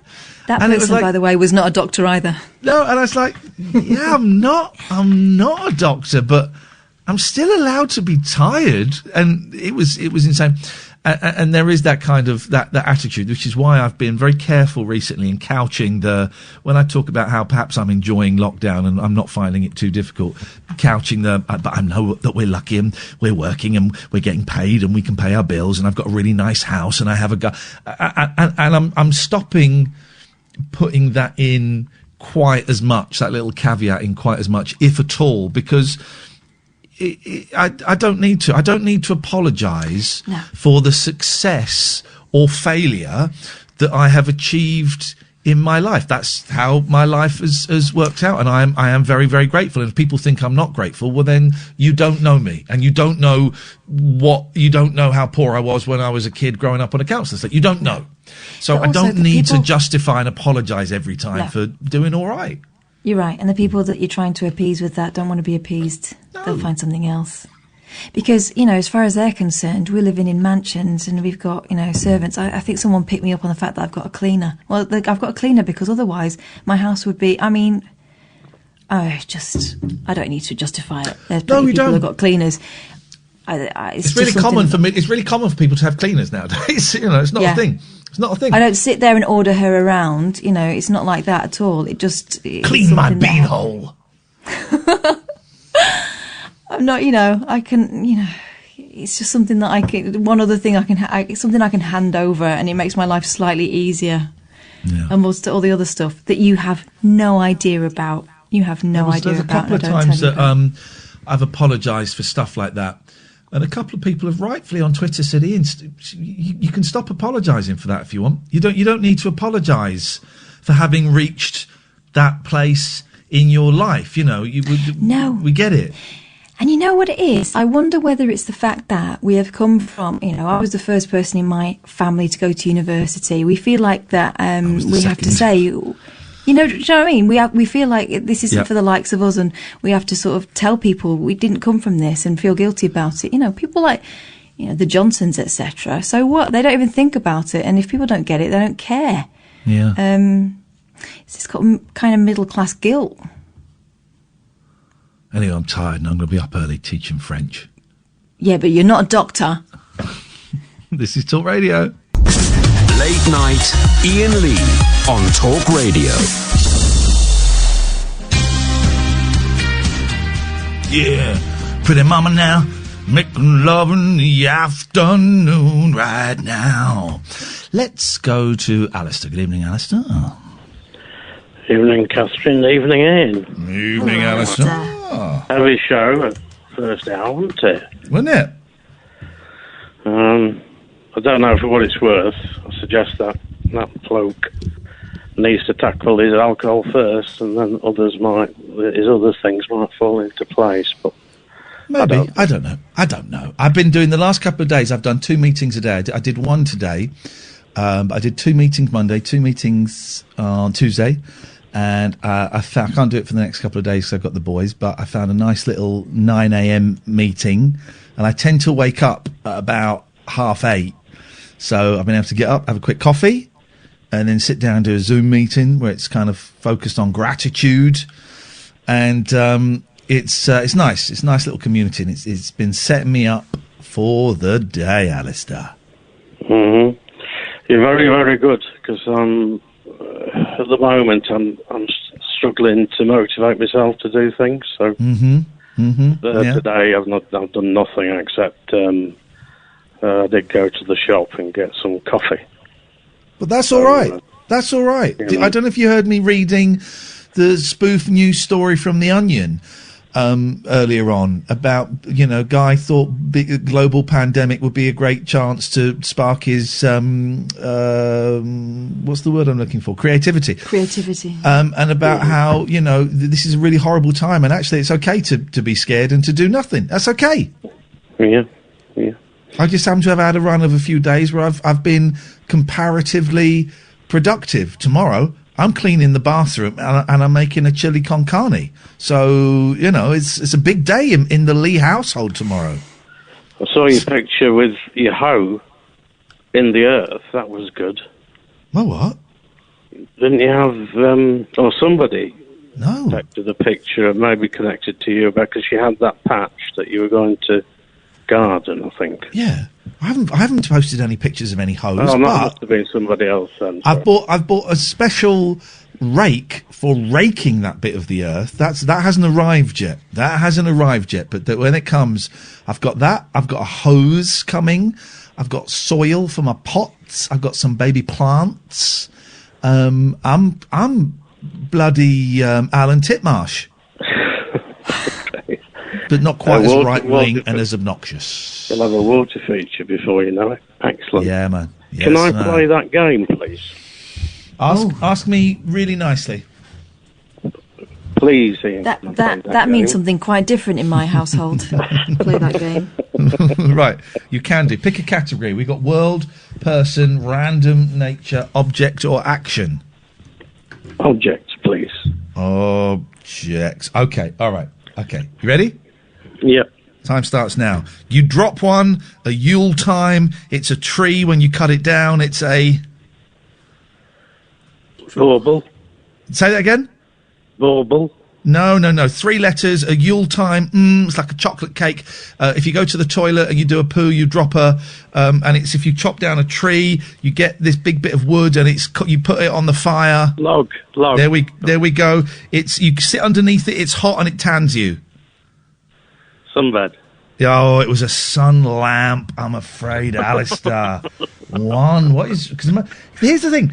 Someone said, "Oh, the reason people are doing so badly, it's your crap descriptions." Is it? Heck, I'm doing drop one at great Christmas. descriptions. Flipping Sorry, Kath? You drop one at Christmas. No. I said you drop one. What you said? No, I didn't say that. I did not say that. I said you drop one when you go to the toilet. It's a Christmas cake. It's a log, a Yule log. So I don't understand. I'm giving great clues. Have you got this game at home? Me? I think you have, haven't you? Didn't I buy it for your kids? No. Not articulate. Didn't I buy it for your kids? No, you didn't. I think I did. No. I certainly looked at it. Well, thanks very much. I looked at Ferrari for you. Hope you enjoyed it. Do you remember? How did we meet Alistair, Katherine? Do you remember? How did we meet him? I In remember. The conga? No. How did we meet him on air? Oh. Do you remember, Alistair? Don't tell her. Do you remember? Were we playing lock poker? No. What then? Wasn't quite the first phone call. We played Uno with him. That's correct. Yeah. We played And I Uno, won, and we had actually. you won, and we were streaming it, and so he was looking at the cards, and we played Uno with him. Yes. In fact, that may have been your first call. It was either your first or second. Well, my first call was actually to one of your live shows, and then I did a follow-up. Because the question was something about any B-sides. Do you know any B-sides with Nina in the title? I knew it was Trapped by a Fish. Hang on a minute. We never did a Do you phone remember in. this? And this is when you were drinking. Well done. No. We never did a phone in. Even I couldn't go as niche as, do you know any B-sides with Nina in the title? Was it B-sides or was it... Because I remember him doing Nina from Argentina and Nina Pretty Bad. It may Nina. have just been songs. It couldn't have Nina. been B-sides. Yeah. Wow, I mean, that is creative, wonderfully niche. Yeah, isn't it? I'm tempted to roll that bad boy out. Then, I just wanted to make the point that, about people who ring in and sort of like heavy stuff on you, sort of Cool Tonight and everything. And like I did as well, back in the day, of course. And of course, you can't sort anything out by ringing a radio station, really. No. Like that. I mean, you have to, like you say, you've got to kind of somehow, and in certain cases, unfortunately, reach rock bottom and then reach out to people near you, either friends or professionals. But I mean, we can, and other shows can help focus your thinking into areas that perhaps need attention, and sometimes we will say something that the person had never considered and that might be helpful, All I can do, this is I can share my experience, and if that connects with someone and sets them off on a path, then that is wonderful. And if it doesn't connect with someone, then that's also wonderful. It means they have to carry on looking elsewhere. Mm-hmm. I want everyone to live. I want everyone to, to be happy. And I certainly don't want that caller at the start of the show to kill themselves. Personally, I don't think actually that was their intention. I suspect that there is perhaps something else going on there. I couldn't be totally sure, because again, I'm not qualified. But I certainly don't wish that caller any ill, and that's why I'm treading really, really carefully about how I speak about them on air, because I would hate for them to get a resentment towards me, because it's like, Alistair, when we're angry at other people, when I am angry at other people, I hurt myself. And I do that either by drinking or by getting into an argument or by speeding. Too much speeding is my kind of thing when I'm angry with other people. So I wish Bill nothing but success and love, and I certainly do not want him to leave this planet. Absolutely, because I mean, if we hold anything in, that's the worst thing you can do. You've got to try and process it and then speak to others about it, I think. Yeah, you're right. Hey, try and get to a meeting tomorrow if you can. I've actually got one planned, one of my regular ones, so I think I will. But beautiful. Thanks, man. Nice one, man. You take care of yourself, Alistair. It's good Cheers, to Ian. talk to you. Bye. See you soon. Bye-bye. 0344 499 1000. There's a success story. Not a success story from us. Success story of life. Isn't it? For those who don't know, Alistair was... Well, I don't think he'd be offended if we used the phrase a hopeless drunk when he used to call us. And he's coming up to a year sober. He's probably about 2 or 3 weeks off a year now, I think. It's incredible. And what a nice, charming, caring... I nearly said young. That would be factually incorrect. No. So but take he's that helpful. He's helpful. He's taking responsibility for his life, but he's also keen to help other people. If he hears people who are going through the same thing that he did, he's always the first person to phone up. He's wonderful. I'm really thrilled to bits that he stuck with us, because he did fall out with us for a while. When he phoned up and called us effing C's, that was when we went. Yes, he was quite cross with us. Maybe you should stop calling for a while. But again, that's what he needed. And now look at him. He's one of my favourite callers. I would almost. Yeah, I know. So I would almost go as far as to say he's a friend. We've not quite crossed that line, but he's a good man. But the point we got to with him was, right, we kept getting kind of the lashing out and then the apologies, lashing out and apologies. Yeah. And in the end, we said to him, instead of apologising to us, show us what you're going to do. And so that's it. He took responsibility I want for to himself. know what love is. I want you to show me. Let's go to Sadie. Good evening, Sadie. Hello, I'm loving the singing because this is what's needed. Now, Yeah. Lucky Paws the cat can't work out whether she wants to come in or not, and she's on a 6-foot fence. And what I need you two to do Yes. is serenade, are you with me? Serenade Lucky Paws so she comes in. What do you think? Lucky Paws? I think with respect, if Katherine sings, then Lucky Paws is going to try and impale herself on Rude. a spike. Rude. Because Right, Kat's let me voice... just put that to Lucky Paws. Lucky, are you going to impale yourself? Yeah. Okay, that's a yes.